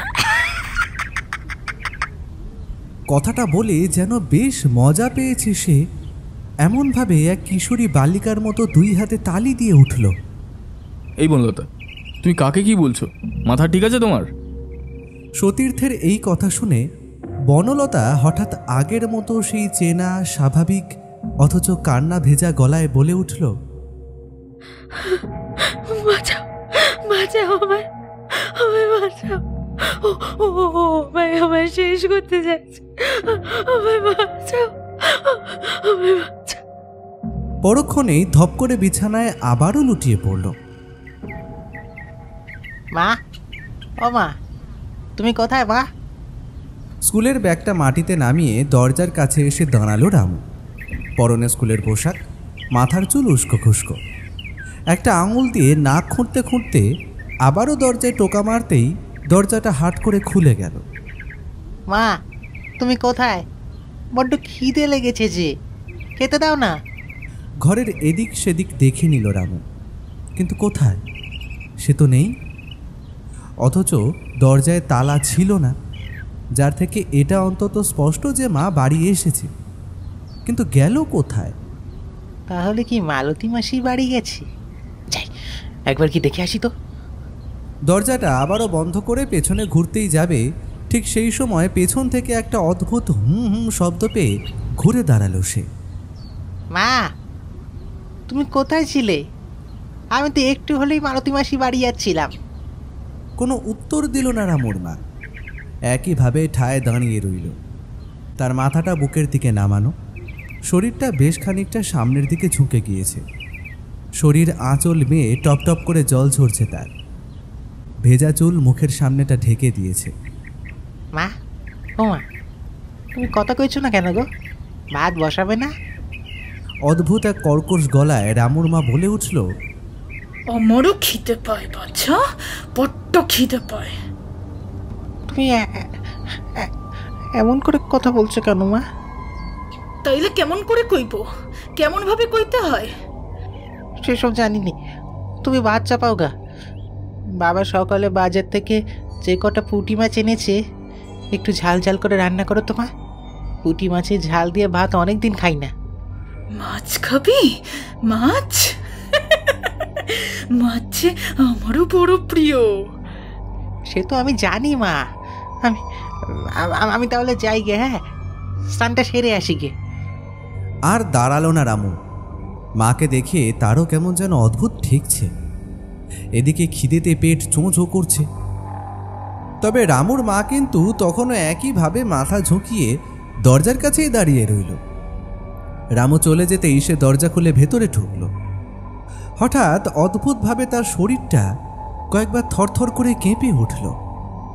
পিঠটা এঁকে বেঁকে যেতে লাগলো। ধীরে ধীরে মাটিতে 2 হাত পা দিয়ে এক হিংস্র সাপদের মতো বাতাসে নাক টানতে টানতে এগিয়ে যেতে লাগলো রামুর মা। ঘরের ভেতরের তাপমাত্রা যেন হঠাৎ করে কমে গিয়েছে। ওই যে খানিকটা দূরে ঘরের একদিকে দেখা যাচ্ছে একটি হাঁড়ির ভেতর চাল, তার পাশে সবজি ডাই করে রাখা, আর সাদা ঝুড়ির ভেতর পড়ে রয়েছে কয়েকটা ছোট ছোট পুঁটি মাছ। ধীরে ধীরে সেদিকে এগিয়ে গিয়ে ঝুড়িটা এক ঝটকায় তুলে দূরে ছুঁড়ে মারল সে। এরাও যে একদিন জীবিত ছিল, এখন বাসি মরা, বাসি পচা মরা। কিন্তু আমার যে বড্ড খিদে পেয়েছে, বড্ড খিদে। আর কোনো কথা না বলে সে ঝুড়ির দিকে হাত বাড়ালো। 2 রুগ্ন ফ্যাকাশে হাত। এক লহমায় সেখান থেকে মুঠো মুঠো মাছ নিয়ে বুকের সামনে মেলে ধরে বলে উঠল, এদেরও তো মুক্তি চাই, মুক্তি চাই, চাই না বল? এই বলে মাছগুলো কাঁচাই মুখের ভেতর পুড়ে কচমচ শব্দে চিবুতে লাগলো। তার ঠোঁটের কষ বেয়ে গড়িয়ে পড়ল লাল রক্তের ধারা।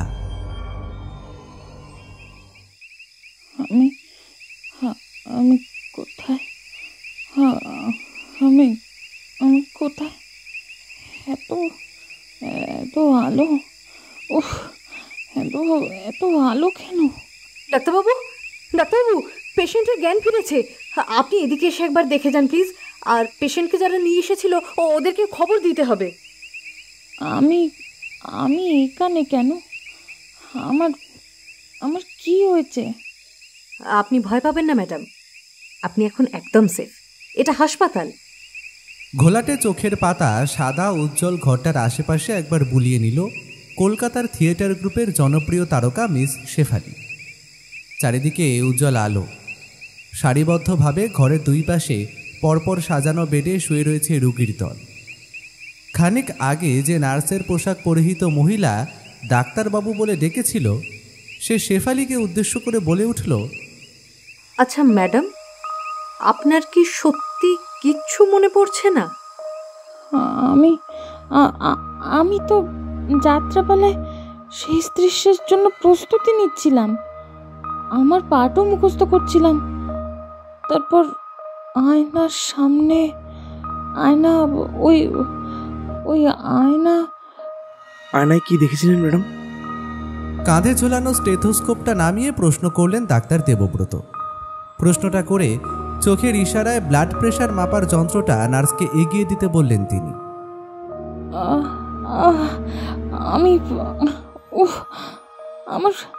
আমার কথা বলতে এত কষ্ট হচ্ছে কেন? মনে হচ্ছে জিভটা যেন কেটে গিয়েছে। সে তো মনে হবেই। ভাগ্য ভালো আপনার ভোকাল কর্ডটা নষ্ট হয়নি। ঠিক সময় সমরেশবাবু আর আপনার দলের লোক হাসপাতালে যদি না নিয়ে আসতো তাহলে কি হতো বলুন তো? দেখি ম্যাডাম, হাতটা একটু দেখি। হাতের শিরার সাথে সরু নল দিয়ে চ্যানেল করা হয়েছে।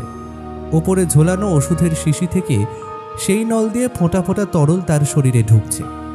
ব্লাড প্রেশার মাপার যন্ত্রটা দিয়ে রক্তচাপ মেপে ডাক্তার দেবব্রত ওই নার্সের দিকে চেয়ে বললেন, ব্লাড প্রেশার এখনো বেশ লো, কিন্তু আরও কিছুদিন পেশেন্টকে অবজারভেশনে রাখতে হবে। সাইকিয়াট্রিক ডিপার্টমেন্টে ডাক্তার অংশুমানকে খবর দিতে বলেছিলাম, দিয়েছিলে? হ্যাঁ স্যার, কল করেছিলাম, কিন্তু তিনি তো কলকাতায় একটা প্রেস কনফারেন্সে গিয়েছেন। ওর অ্যাসিস্ট্যান্টের কাছে খবর পেলাম ফিরতে ফিরতে দিনখানেক লাগবে। আমার ঠিক কি হয়েছে একটু বলবেন? দেখুন, আমার নাটকের পার্ট এখনো বাকি, ওরা যে অপেক্ষা করছে। মিস শেফালি, যাত্রাটা কালকে ছিল, আজ নয়। মানে কি বলছেন? আগে হ্যাঁ, আপনাদের যাত্রাপালার পরেও আরও একটি রাত কেটে গিয়েছে। মানে আমি গোটা একটা দিনে হাসপাতালে রয়েছি। ঠিক তাই। তাছাড়া এই মুহূর্তে আপনি কোনো নাটকে অংশগ্রহণ করার মতন অবস্থাতেও নেই। আপনার বেশ কিছুদিন বিশ্রামের পরেও অন্তত 6টা মাস বেড রেস্ট দরকার। আমি আমি পারবো না, আমার যে অনেক কাজ। উঠে দাঁড়ালেন ডাক্তার দেবব্রত। এর সাথে বৃথা বাক্য বিনিময় করে লাভ নেই। তবে একটা বিষয় তিনি এখনো বুঝে উঠতে পারেননি। চলে যেতে যেতেও দরজার কাছে একবার থমকে দাঁড়িয়ে নার্সকে হাতের ইশারায় কাছে ডাকলেন। যা বুঝলাম কালকে রাতের ঘটনার ওনার কিছু মনে নেই। এটা এক ধরনের মানসিক রোগ। পেশেন্টের কাছে কিন্তু কোনো রকমের ধারালো কিছু রাখবেন না, আর ওনাকে চোখে চোখে রাখবেন সবসময়। রাত হয়ে গিয়েছে, এবার বাড়ি ফিরতে হবে আমায়। আপনি নিশ্চিন্ত থাকুন স্যার, আমি রইলাম তো, কোনো সমস্যা হবে না।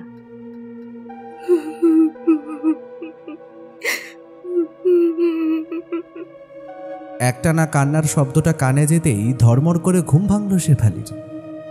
কে কে কাচ্ছে এত রাতে? সবাই তো অগরে ঘুমিয়ে রয়েছে, তাহলে কান্নার আওয়াজটা কোথা থেকে আসছে? ঘরের চারিদিকে একবার চোখ বোলালো শেফালি। বিছানা ছেড়ে মাটিতে পা রাখতেই চমকে উঠল সে। ঘরের মেঝে এত ঠান্ডা কেন? এমন শীতল অনুভূতি আমি আগেও পেয়েছি, কিন্তু কোথায়? তাছাড়া আমার কাল রাতের ঘটনা তো কিছুই মনে পড়ছে না। চাই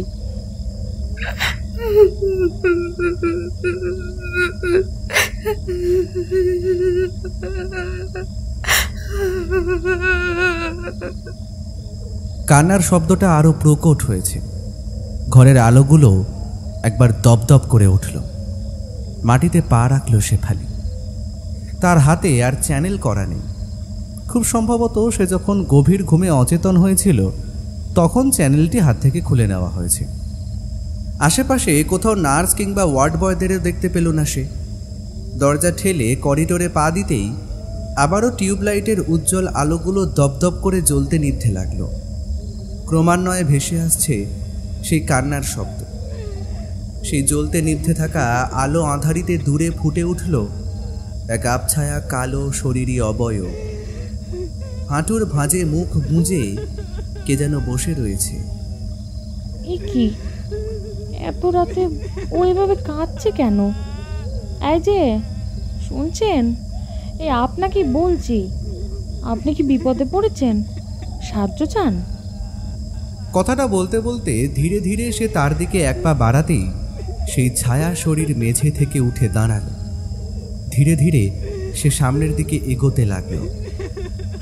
এই দাঁড়াও, কোথায় যাচ্ছ? শুনে যাও।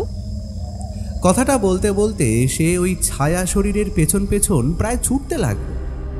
সামনের ওই কালো অবয়ব যেন হাওয়ায় ভেসে চলেছে। মুহূর্তে মুহূর্তে তার গতিবেগ বাড়ছে। হঠাৎ কাঁচের বড় জানলার সামনে দাঁড়িয়ে সে ঘুরে তাকালো। কানে ভেসে এলো এক অদ্ভুত পৈশাচিক কণ্ঠ। জানলার বাইরে অদ্ভুতভাবে এক দাঁড় কাক শূন্যে ডানা ঝাপটাতে ঝাপটাতে ঠোঁট দিয়ে ক্রমাগত জানালার আরশিতে ঘা মেরে চলেছে। চাই, মুক্তি করতে চাই, মৃত্যুই যে একমাত্র পথ শেফালি। এসো এসো, তবে মৃত্যুকে আলিঙ্গন করো। এসো শেফালি, এসো। থমকে দাঁড়ালো শেফালি। তার কানে শব্দগুলো ঢুকতেই কেমন যেন এক অদ্ভুত মৃত্যুর শীতলতা তাকে গ্রাস করল। ঘোর লাগা চোখে সেও বলে উঠল, তবে তবে তাই হোক, তবে তাই হোক, তবে তবে তাই হোক। কথাটা বলে এক কান ফাটানো তীব্র চিৎকার করে সে কাঁচের বড় জানলার দিকে ছুটে গেল। তার চোখের দৃষ্টি কেমন যেন নেশাগ্রস্ত। শুধু ওই অবয়ব যেন দুই হাত বাড়িয়ে তাকে বলে চলেছে, এসো আমার কাছে, এসো এসো শেফালি। তোমার যে বড় কষ্ট, যা চেয়েছ সে কি আদৌ পেয়েছ? যা পেয়েছো সেটাও কি তোমার প্রাপ্য ছিল? রঙ্গমঞ্চ তোমার কদর বোঝেনি। এসো, তোমায় আমার দুনিয়ায় নিয়ে যাই। এসো শেফালি, এসো। আমি আসছি, আমি আসছি, আমি। প্রত্যুত্তরে শেফালিও বলে উঠল। কালো অবয়বটি ধীরে ধীরে ছোট্ট কালো বিন্দুতে পরিণত হতে হতে বাতাসে মিলিয়ে গেল। শেফালি টাল সামলাতে না পেরে অদৃশ্য কোনো এক অবলম্বনকে ধরার নিষ্ফল প্রয়াসে বিফল হয়ে কাঁচের জানলায় সজোরে ধাক্কা মারতেই কাঁচ ঝনঝন শব্দ করে ভেঙে 3 তলা বিল্ডিংয়ের নিচে পড়ল। শুধু কাঁচ নয়, মাটিতে আছড়ে পড়ল আরও একটি শরীর, শেফালি। কাল রাতের মতো আজও তার সারা শরীরে কাঁচ ফুটে রয়েছে। চোখ দুটি ঠেলে বাইরে বেরিয়ে এলেও মুখে যেন এক রাস প্রশান্তি। কানে ভেসে আসছে মানুষের কলরব। 3 তলার ভাঙা জানলার সামনে দেখা যাচ্ছে কয়েকটি মুখ।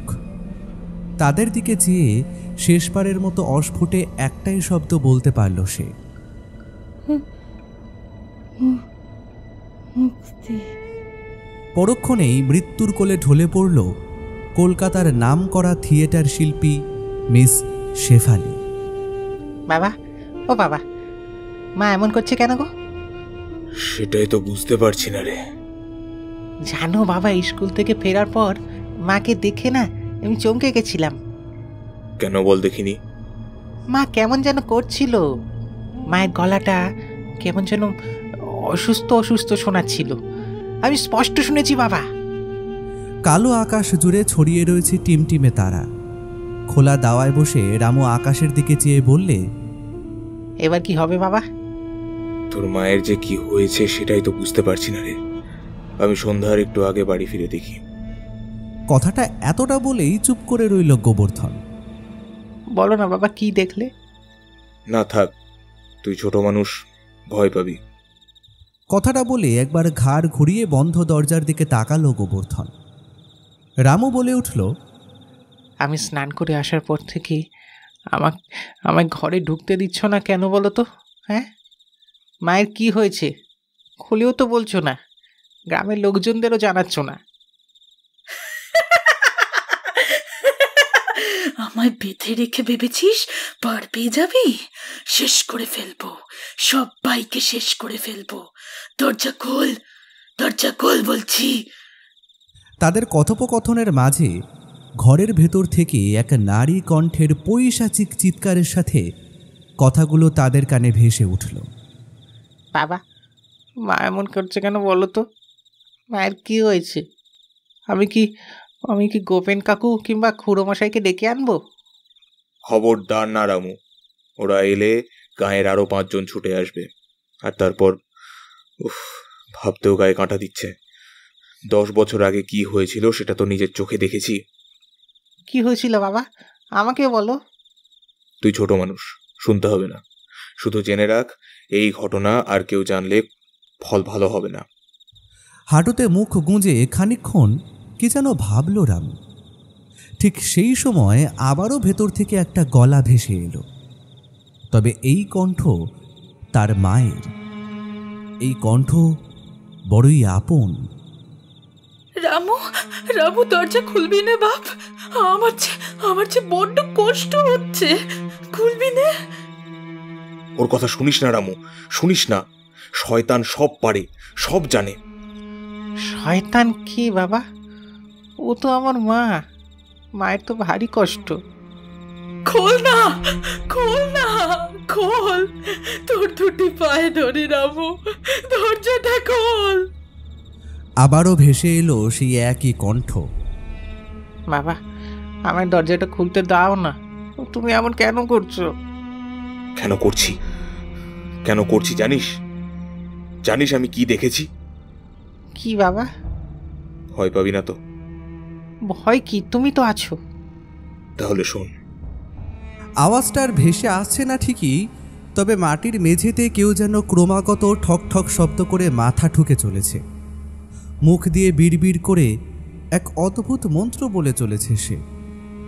ঘরের দরজা জানলা আঁটোসাঁটো করে বন্ধ করা, যাতে কারোর সেদিকে চোখ না যায়, কেউ যেন তার কথা শুনতেও না পারে, এমনকি বাইরের কেউ যেন তার অস্তিত্ব টেরও না পায়। ঘরের মেঝের দিকে ভালোভাবে লক্ষ্য করলে দেখা যায় পা দুটো বাঁধা অবস্থায় মাটিতে পড়ে রয়েছে রামুর মা।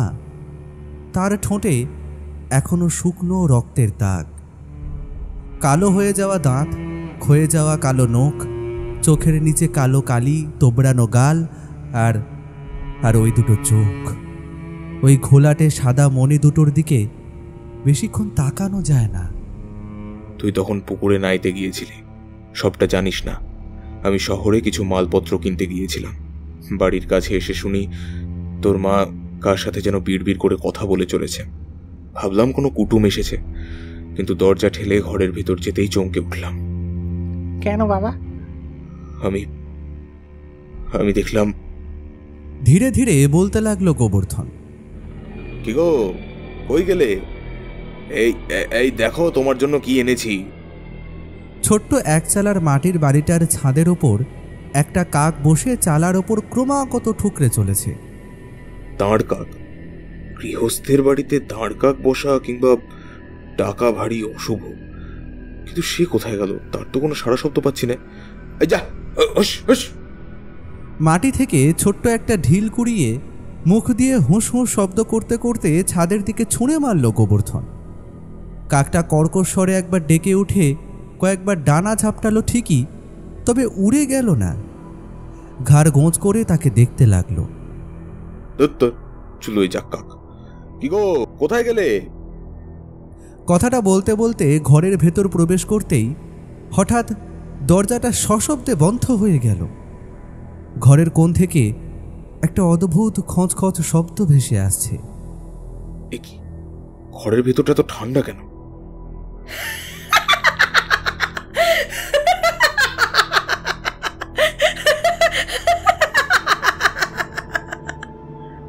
ঠিক সেই সময় একটা হাড় হিম করা তীব্র হাসি তার কানে ভেসে এলো। শব্দের উৎস অনুসন্ধান করতে গিয়ে ঘরের একদম কোণার দিকে চোখ পড়ল তার। এক দীর্ঘ আবছায়া শরীরী অবয়ব মাটিতে ঝুঁকে পড়ে কি যেন করে চলেছে। কে ওখানে? কথাটা বলার সময় গোবর্ধনের কপাল চুঁইয়ে এক ফোঁটা ঘাম গড়িয়ে পড়ল। সাপের মতো এঁকে বেঁকে সেই অবয়ব উঠে দাঁড়িয়েছে। গোবর্ধন সাত করে তার স্ত্রীর জন্য একটা শাড়ি এনেছিল। ভয়ে আতঙ্কে হাত থেকে খসে পড়ল সেটি। তুমি এসেছো? এত দেরি করলে কেন? আমি সেই কখন থেকে তোমার পথ চেয়ে বসে আছি। অদ্ভুতভাবে এক ফ্যাসফ্যাসে গলায় বলে উঠল রামুর মা। গোবর্ধন কাঁপা কাঁপা গলায় জিজ্ঞেস করল, কে তুমি? ও মা, আমায় চিনতে পারলে না বুঝি? আমি যে তোমার স্ত্রী গো, তোমার স্ত্রী। কিন্তু তুমি ওখানে বসে কি করছো? ঘরের মধ্যে এমন অন্ধকার কেন? বেশ ঠান্ডাও লাগছে। কটকট করে হাড় ভাঙার মতো একটা শব্দ হলো। খিলখিল করে হাসতে হাসতে সে এগিয়ে আসতেই গোবর্ধন দেখতে পেল, এ কি? এটা সে কাকে দেখছে? অদ্ভুত এক লাস্যময়ী ভঙ্গিমায় তার স্ত্রী। না, ঠিক তার স্ত্রী নয়, তারই মতো দেখতে, অথচ তার সর্বাঙ্গে যেমন রয়েছে অদম্য কামুকতা, আবার অন্যদিকে রয়েছে ভয়াবহ পৈশাচিকতা। ঊর্ধ্বাঙ্গ অনাবৃত, কালো এক ঢাল চুল ঢেকে রেখেছে তার বক্ষ যুগল। ঘাড়টা কটকট শব্দে বাম দিকে এলিয়ে গেল তার। কি দেখছো? খাবে নাকি? খাবে? কি? মাছ, মাছের আঁশ, মাছের রক্ত। দুই হাত বাড়িয়ে ধরল সে। জানলার ফাঁক গলে যেটুকু আলো ঘরে আসছে তাতে গোবর্ধন দেখল তার স্ত্রীর মুঠোয় কতগুলো ছিবড়ে হয়ে যাওয়া মাছের টুকরো। মুখ বেয়ে নেমে আসছে টাটকা রক্ত। এগুলো তো আজ সকালে বাজার থেকে কিনে নিয়ে এসেছিলাম। এসব কি হচ্ছে? শাড়ি এনেছো বুঝি আমার জন্য? কই কই দাও। সে হাত বাড়াতেই তার সাদা হয়ে যাওয়া ফ্যাকাশে হাত দুটো দেখে চমকে উঠল গোবর্ধন। এ তার কেমন রূপ! সে ঘর ছেড়ে পালাতে গেল, কিন্তু সেই অদ্ভুত দর্শন মহিলা তার পা দুটো টেনে ধরে মাটিতে আছড়ে ফেলে তার উপরে চেপে বসল। এরপর কি হলো বাবা? কোনো মতে তোর মাকে পা দিয়ে ঠেলে মাটিতে ফেলে হাতের কাছে যা ছিল তাই দিয়ে পা দুটো বেঁধে দরজা খুলে বাইরে আসতেই দেখি আমি স্নান সেরে বাড়ির দিকে আসছি, তাই তো বাবা? ঠিক তাই। কিন্তু এমন কেন হলো? মায়ের মায়ের ঠিক কি হয়েছে? রামুকে বুকে টেনে বলল, জানি না বাবা, 10 বছর আগেকার কোনো ঘটনা আবার ঘটতে চলেছে নাকি? নাকি কি বাবা, বলো না। এই কথার উত্তরে গোবর্ধন কিছু একটা বলতেই যাচ্ছিল, কিন্তু তার আগে দরজায় একটা তীব্র আঘাত শোনা গেল। জানলাটা খুলে গোবর্ধন দেখল তার স্ত্রী কখন যেন উঠে দাঁড়িয়েছে। তার পা দুটি বাতাসে ভাসছে। বিড়বিড় করে সে একটাই কথা বারবার বলে চলেছে।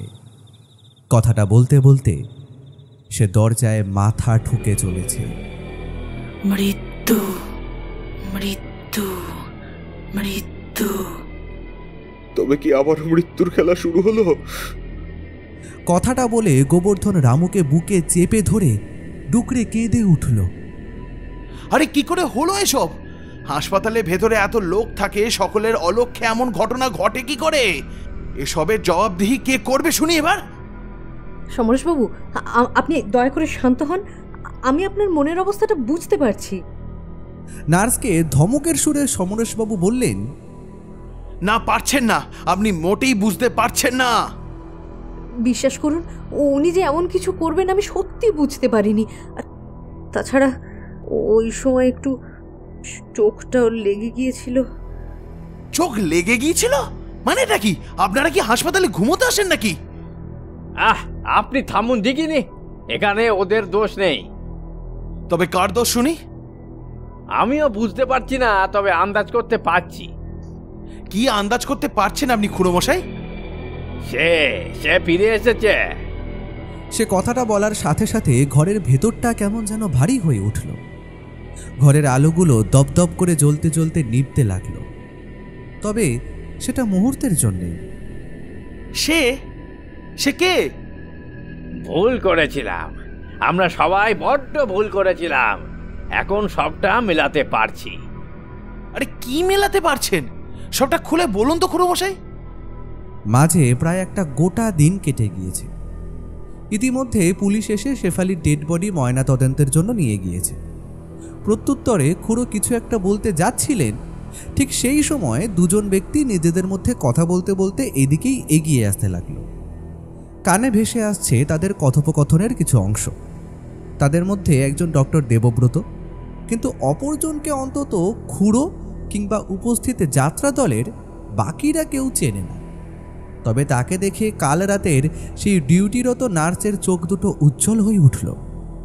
অস্ফুটে এসে বলে উঠল, ডক্টর অংশুমান, এবার সব ঠিক হবে। আসল রহস্য সকলের সামনে আসবে। ওইদিকে তারা তখনও নিজেদের মধ্যে কথা বলে চলেছে। কিন্তু সবটা কি সাইকোলজির দৃষ্টিভঙ্গিতে দেখলে হবে? বিষয়টা আরো জটিল। আমি বলতে চাইছি, একটি মেয়ে যার মধ্যে এমন সমস্যার কথা না আগে কেউ শুনেছে আর না আগে কেউ দেখেছে, গ্রামে যাত্রা করতে গিয়ে কি এমন ঘটলো যার ফলে এক রাতের মধ্যে তার এমন পরিবর্তন ঘটলো? নিজের হাতের মাংস খুবলে খেলো, ভাঙা কাঁচ চিবিয়ে খেলো, অথচ এরপরেও সে অন্তত বেঁচে ছিল। স্ট্রেঞ্জ, তাই না? আমি ভাবছি ঘটনার সূত্রপাত যেখানে শুরু সেখানে একবার যাব। লাভ না লোকসান সেটা তো। কথাটা শেষ করতে পারল না ডক্টর অংশুমান। তার আগেই তার ফোনটা বেজে উঠল। হ্যালো, ডক্টর অংশুমান বলছেন? হ্যাঁ বলছি। হ্যাঁ, আমি ডাক্তার প্রভাস। ও ইয়েস, বলুন। আমার একটি পরিবারের সাথে বেশ জানাশোনা রয়েছে, সেই সুবাদে এক অদ্ভুত কেস আমার হাতে এসেছে। কেমন কেস? সতীর্থের স্ত্রী বনলতা, উনি কাল থেকে কেমন যেন অদ্ভুত ব্যবহার করে চলেছেন। কখনো নিজেকে আঘাত করা, আবার কখনো নিজের মনে বিড়বিড় করে কথা বলা। এক রাতের মধ্যে শরীরটা একেবারে ফ্যাকাশে হয়ে গেছে, মনে হচ্ছে যেন এক ধাক্কায় বয়সটা 10 বছর বেড়ে গেছে। ঠিক এমনই একটা কেস আমাদের হাসপাতালে কাল রাতে এসেছিল। তবে হ্যাঁ, খানিকটা শুনেছি বটে, তবে পুরোটা আমি ঠিক জানি না।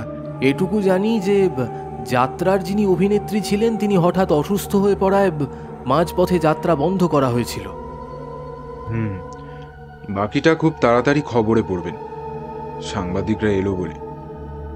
এতক্ষণ খবরটা চেপে রাখা হয়েছিল, কিন্তু বেশিক্ষণ আর সম্ভব নয়। আপনি তাহলে কবে আসছেন ডক্টর অংশুমান? আজই আমি রওনা দিচ্ছি, কারণ সব প্রশ্নের উত্তর রয়েছে আপনাদের ওই গ্রামে। ঠিক আছে, ঠিকানাটা আপনাকে পাঠিয়ে দিচ্ছি, অপেক্ষায় রইলাম। এই যে ডাক্তারবাবু, বলি এটা কি হলোটা কি? হ্যাঁ, হলোটা কি? ফোনটা কেটে যেতেই সমরেশবাবু তার দিকে কথাগুলো বলতে বলতে ছুটে এলেন। দেখুন মিস শেফালির মৃত্যুটা সন্দেহজনক। আমরা মনস্তাত্ত্বিক বিশ্লেষণ করলেও বিষয়টা আরো গভীর। আমারও সেই একই মত ডাক্তারবাবু। এবার প্রশ্ন করলেন ডাক্তার দেবব্রত।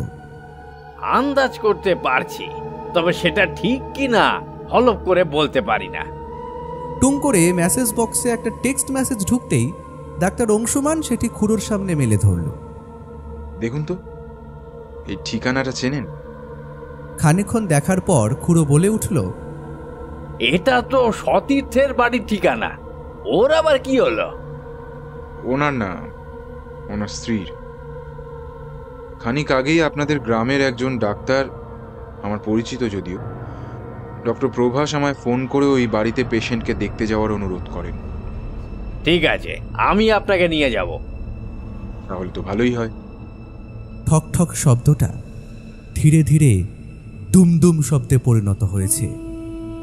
খোল, দরজা খোল বলছি, নইলে আমি একা শেষ করে দেব।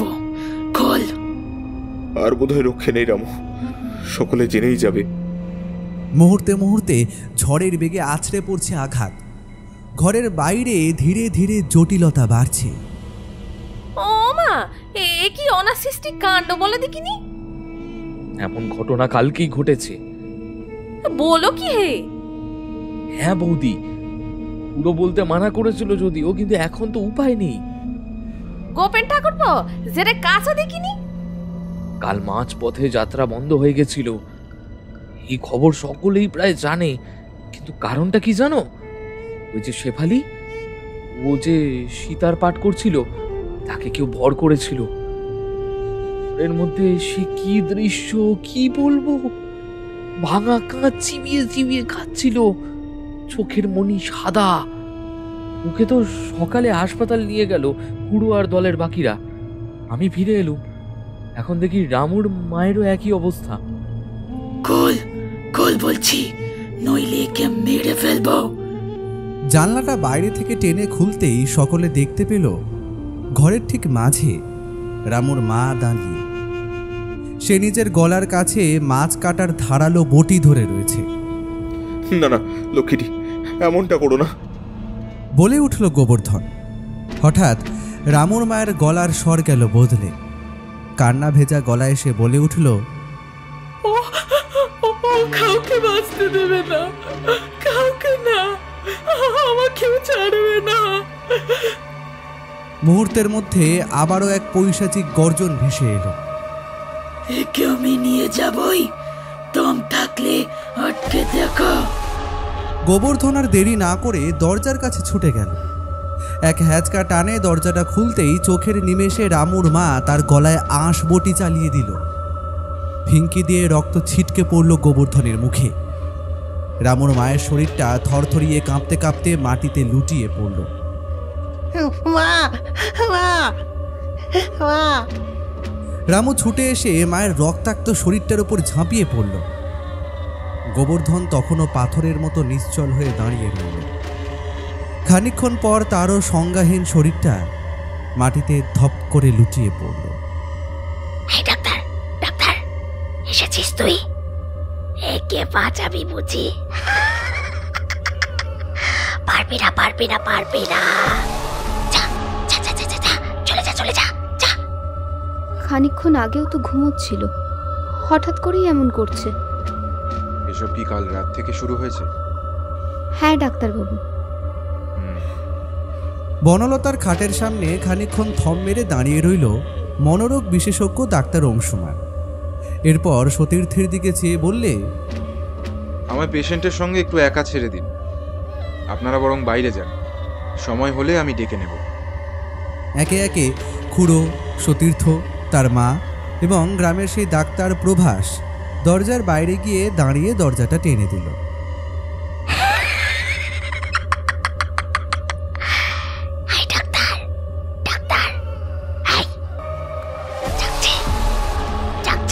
বল বল, যাচ্ছে। যাচ্ছে বনলতা দেবী। পা দুটি ফাঁক করে একটা আঙুল মুখে পড়ে আরেকটি আঙুল দিয়ে দুটি পায়ের মাঝে একটা অশ্লীল ইঙ্গিত করে উঠল বনলতা। ঘরের ভেতর আর বাইরের তাপমাত্রায় বিস্তর ফারাক।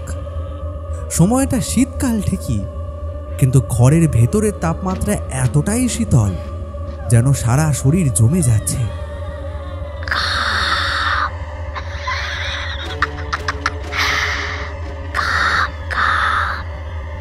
আমি কি বনলতার সাথে কথা বলছি নাকি অন্য কেউ? বলবো না, কিছুতেই বলবো না। কথাটা বলার সাথে সাথে ঘরের রেডিওটা শব্দ করে বেজে উঠে আবার থেমে গেল।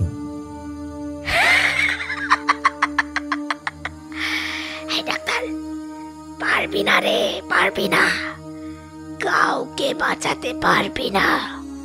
শেফালি, ওই যে ওই শেফালি রে, ওই শেফালি। কিরে, পারলি বাঁচাতে পারলি? বল বল বল, পারলি? তুমি? মৃত্যু, আমি মৃত্যু। ঠিক সেই সময় বাইরে থেকে টুকরো টুকরো কথা ভেসে এলো। এই তো খুড়ো, তোমাকে খুঁজছিলাম। কি হয়েছে গোপেন? রামুর মা তো গলায় কোপ বসিয়ে আত্মহত্যা করলো আমাদের সবার সামনে। বলিস কি? হ্যাঁ খুড়ো। ওইদিকে হাসপাতালে শেফালি জানালা দিয়ে ঝাঁপ দিয়ে মারা গিয়েছে।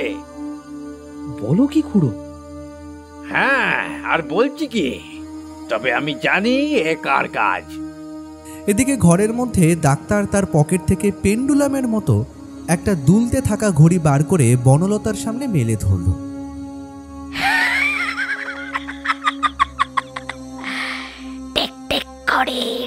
টেক ঘড়ি, সময় কি ঘড়িতে বেঁধে রাখা যায়? তবে অকাল মৃত্যুকে ঠেকানো যায়। কথাগুলো দৃঢ়তার সাথে বলে ডাক্তার অংশুমান বনলতার কপালের মাঝে হাত রেখে বিড়বিড় করে বলে উঠল, বনলতা, তুমি বনলতা, তোমার মধ্যে একমাত্র তুমিই রয়েছ। এই মুহূর্তে তুমি ঘুমের আবেশে চলে যাচ্ছ। তোমার মন ধীরে ধীরে শান্ত হয়ে আসছে। কোনো ভয় নেই, কোনো যন্ত্রণা নেই। বনলতা যেন থমকে গেল। শরীরটা থরথরিয়ে কাঁপতে কাঁপতে বিছানায় লুটিয়ে পড়ে বিড়বিড় করে বলতে লাগলো কয়েকটি কথা। শ্মশান, সাধনা, প্রতিশোধ। মাঝে বেশ খানিকটা সময় কেটে গিয়েছে। বাইরে সকলে অধীর আগ্রহে অপেক্ষা করে রয়েছে। ঠক শব্দ করে দরজাটা খুলে গেল। ডাক্তার অংশুমান, কি বুঝলেন? দেখুন ডাক্তার গাঙ্গুলি, বনলতার কিন্তু কোনো মানসিক সমস্যা, মানে যাকে বলে স্প্লিট পার্সোনালিটি কিংবা অন্য কোনো জটিল রোগ আদৌ নেই। কোনো রকম টেস্ট না করে একথা নিশ্চিতভাবে কি করে বলছেন? বলছি কারণ জীবনে আমি বহু পেশেন্ট দেখেছি। সুস্থ স্বাভাবিক মানুষ এক রাতের মধ্যে পাল্টে যেতে পারে না।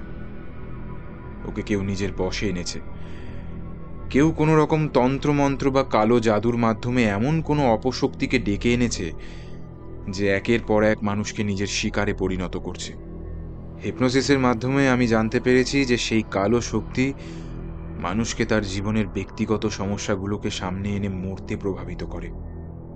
ডাক্তারবাবু, এদিকে গ্রামেও এক মহিলা এইভাবে মারা গিয়েছে খানিক আগেই।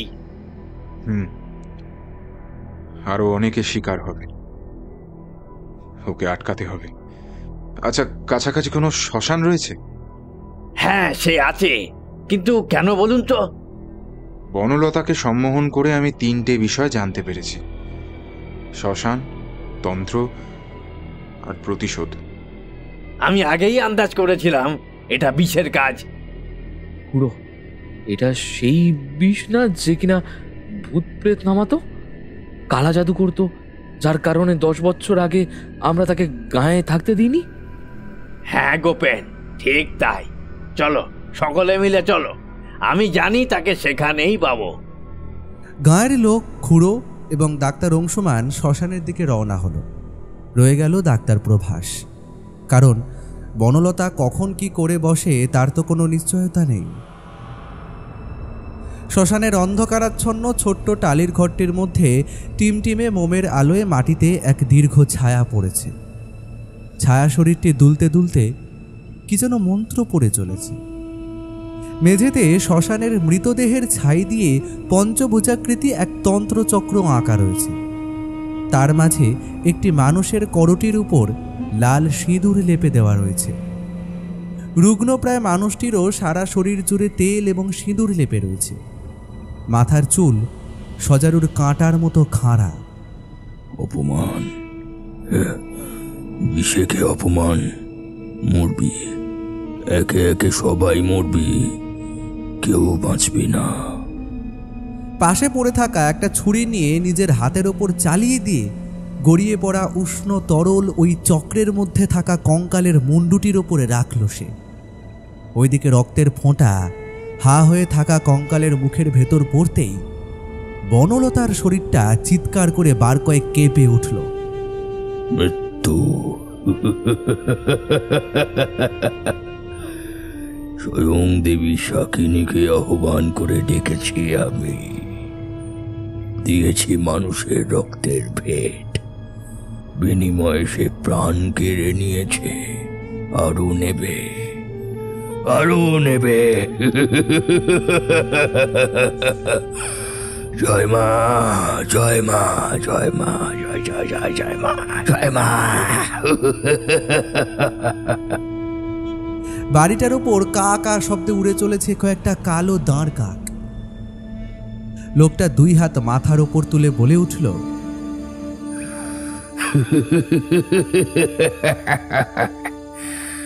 প্রতিশোধ, প্রতিশোধের শাস্তি একটাই। শেষের কথাটা অবশ্য সে বলেনি। ততক্ষণে আধ ভাঙা জোড়া তাপ্পি দেওয়া টিনের দরজাটা একপাশে কাত হয়ে পড়েছে। দেখা যাচ্ছে কতগুলো লোক। মৃত্যু, তাই না? এটাই তোর শেষ কথা বিছে? ও খুঁড়ো, তুমি তাহলে আমার খোঁজ ঠিকই পেলে। কাজটা কি ঠিক করলে বিছে? তোমরাও কি ঠিক করেছিলে? হ্যাঁ, প্রেত চর্চা একটা সাধনা। আমি তো কখনো কারো ক্ষতি করিনি। আজ নয় কাল তুই ঠিকই করতিস। আজ থেকে 10 বছর আগে তোকে তোর বাড়ি থেকে হাতে নাতে ধরে আমরা সকলে গ্রামের সীমানা থেকে বার করে দিই। মাঝে বহুকাল কেটে গিয়েছে। এই শ্মশানে এখন আর মরা পোড়ানো হয় না, তাই তুই এখানে ডেরা বেঁধেছিস। শুনে রাখো, শুনে রাখো, যা করেছি বেশ করেছি। শাকিনী, স্বয়ং দেবী শাকিনীকে আমন্ত্রণ জানিয়েছি আমি। বনলতা বুঝি মরতে বসেছে। তুই কিভাবে জানলি? জানি জানি জানি জানি জানি, সব জানি, সব জানি। হবে হবে হবে, আরো আরো হবে, আরো। শাকিনী, এই যে ভয়ঙ্কর অপদেবী। হিন্দু তন্ত্র মতে ছেষট্টি যোগিনীর একজন এই শাকিনী। যোগিনী চক্রের কেন্দ্রীয় পুরুষ দেবতা কুলেশ্বর এর দেহ থেকে উৎপন্ন এই অপদেবী। এই মুহূর্তে সে বনলতার শরীরে রয়েছে ডাক্তারবাবু। খুড়ো, এই বিষেকে জমের দুয়ারে পাঠিয়ে দিই? হ্যাঁ খুড়ো, তুমি শুধু একবার আদেশ করো। এই খবরদার, খবরদার, কেউ এক পা আসবি না, এলে সব কটাকে এখানেই পুঁতে ফেলবো। বিষে হাতে ছুরি উঁচিয়ে কথাটা বলতেই বাইরে বসে থাকা কাকগুলো কা কা শব্দে ডেকে উঠল। এতগুলো কাক দেখে আগেই সন্দেহ হয়েছিল শাকিনীর সঙ্গী যে কাক, তাই এর আরেক নাম কাকি। তোমায় আর কারোর ক্ষতি করতে দেব না।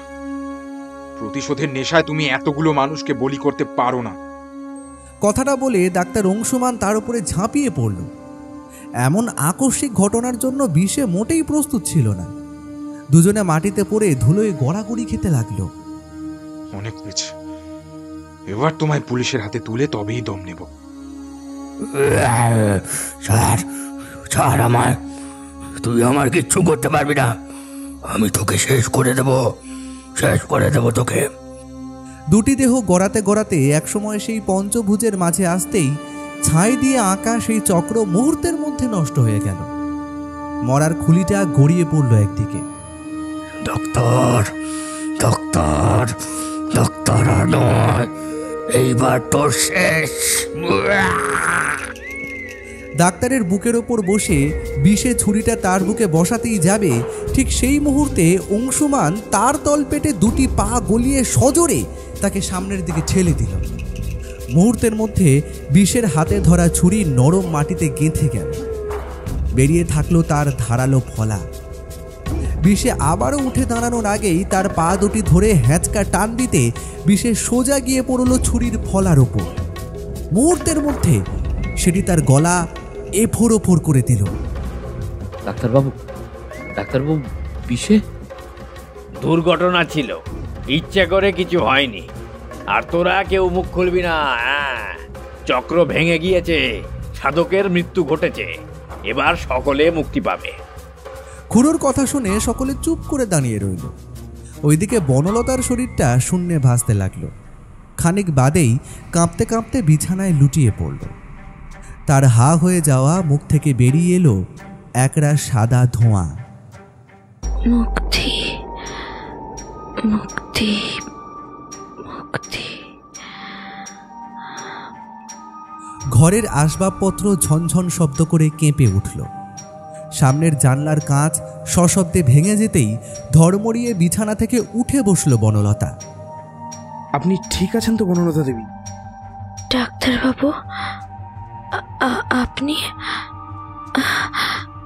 আমার আমার কি হয়েছিল জানি না, তবে এটুকু বেশ বুঝতে পারছি যে বিপদ কেটে গিয়েছে। জ্বলন্ত চিতার সামনে দাঁড়িয়ে ডাক্তার অংশুমান খুড়োকে উদ্দেশ্য করে বলল, রাতারাতি চিতা সাজিয়ে ওনার শেষকৃত্য সম্পন্ন করলেন, অথচ গ্রামের আর বাকিদের জানতে দিলেন না। জিজ্ঞেস করলে কি বলবেন? আমি কাউকে কিছু বলবো না, আমার দলের লোকেরাও মুখ খুলবে না। আপনিও কাউকে কিছু বলবেন না, কেমন? বললে অযথা খুনের দায় জেলে যাবেন। শুধু এইটুকুনি জানবেন, চক্র ভেঙেছে, সাধক মরেছে। শাকিনীকে এতদিন স্বার্থে সে ব্যবহার করে এসেছে, এবার তিনিও মুক্ত।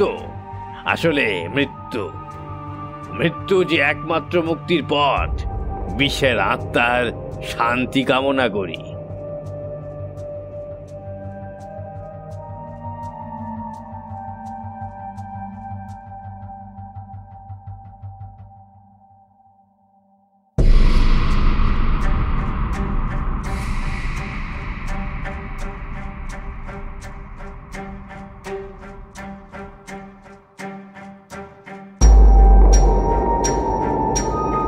তাহলে কেমন লাগলো আমাদের আজকের গল্প?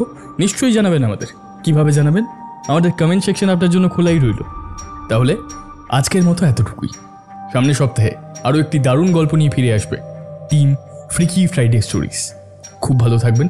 শুভরাত্রি।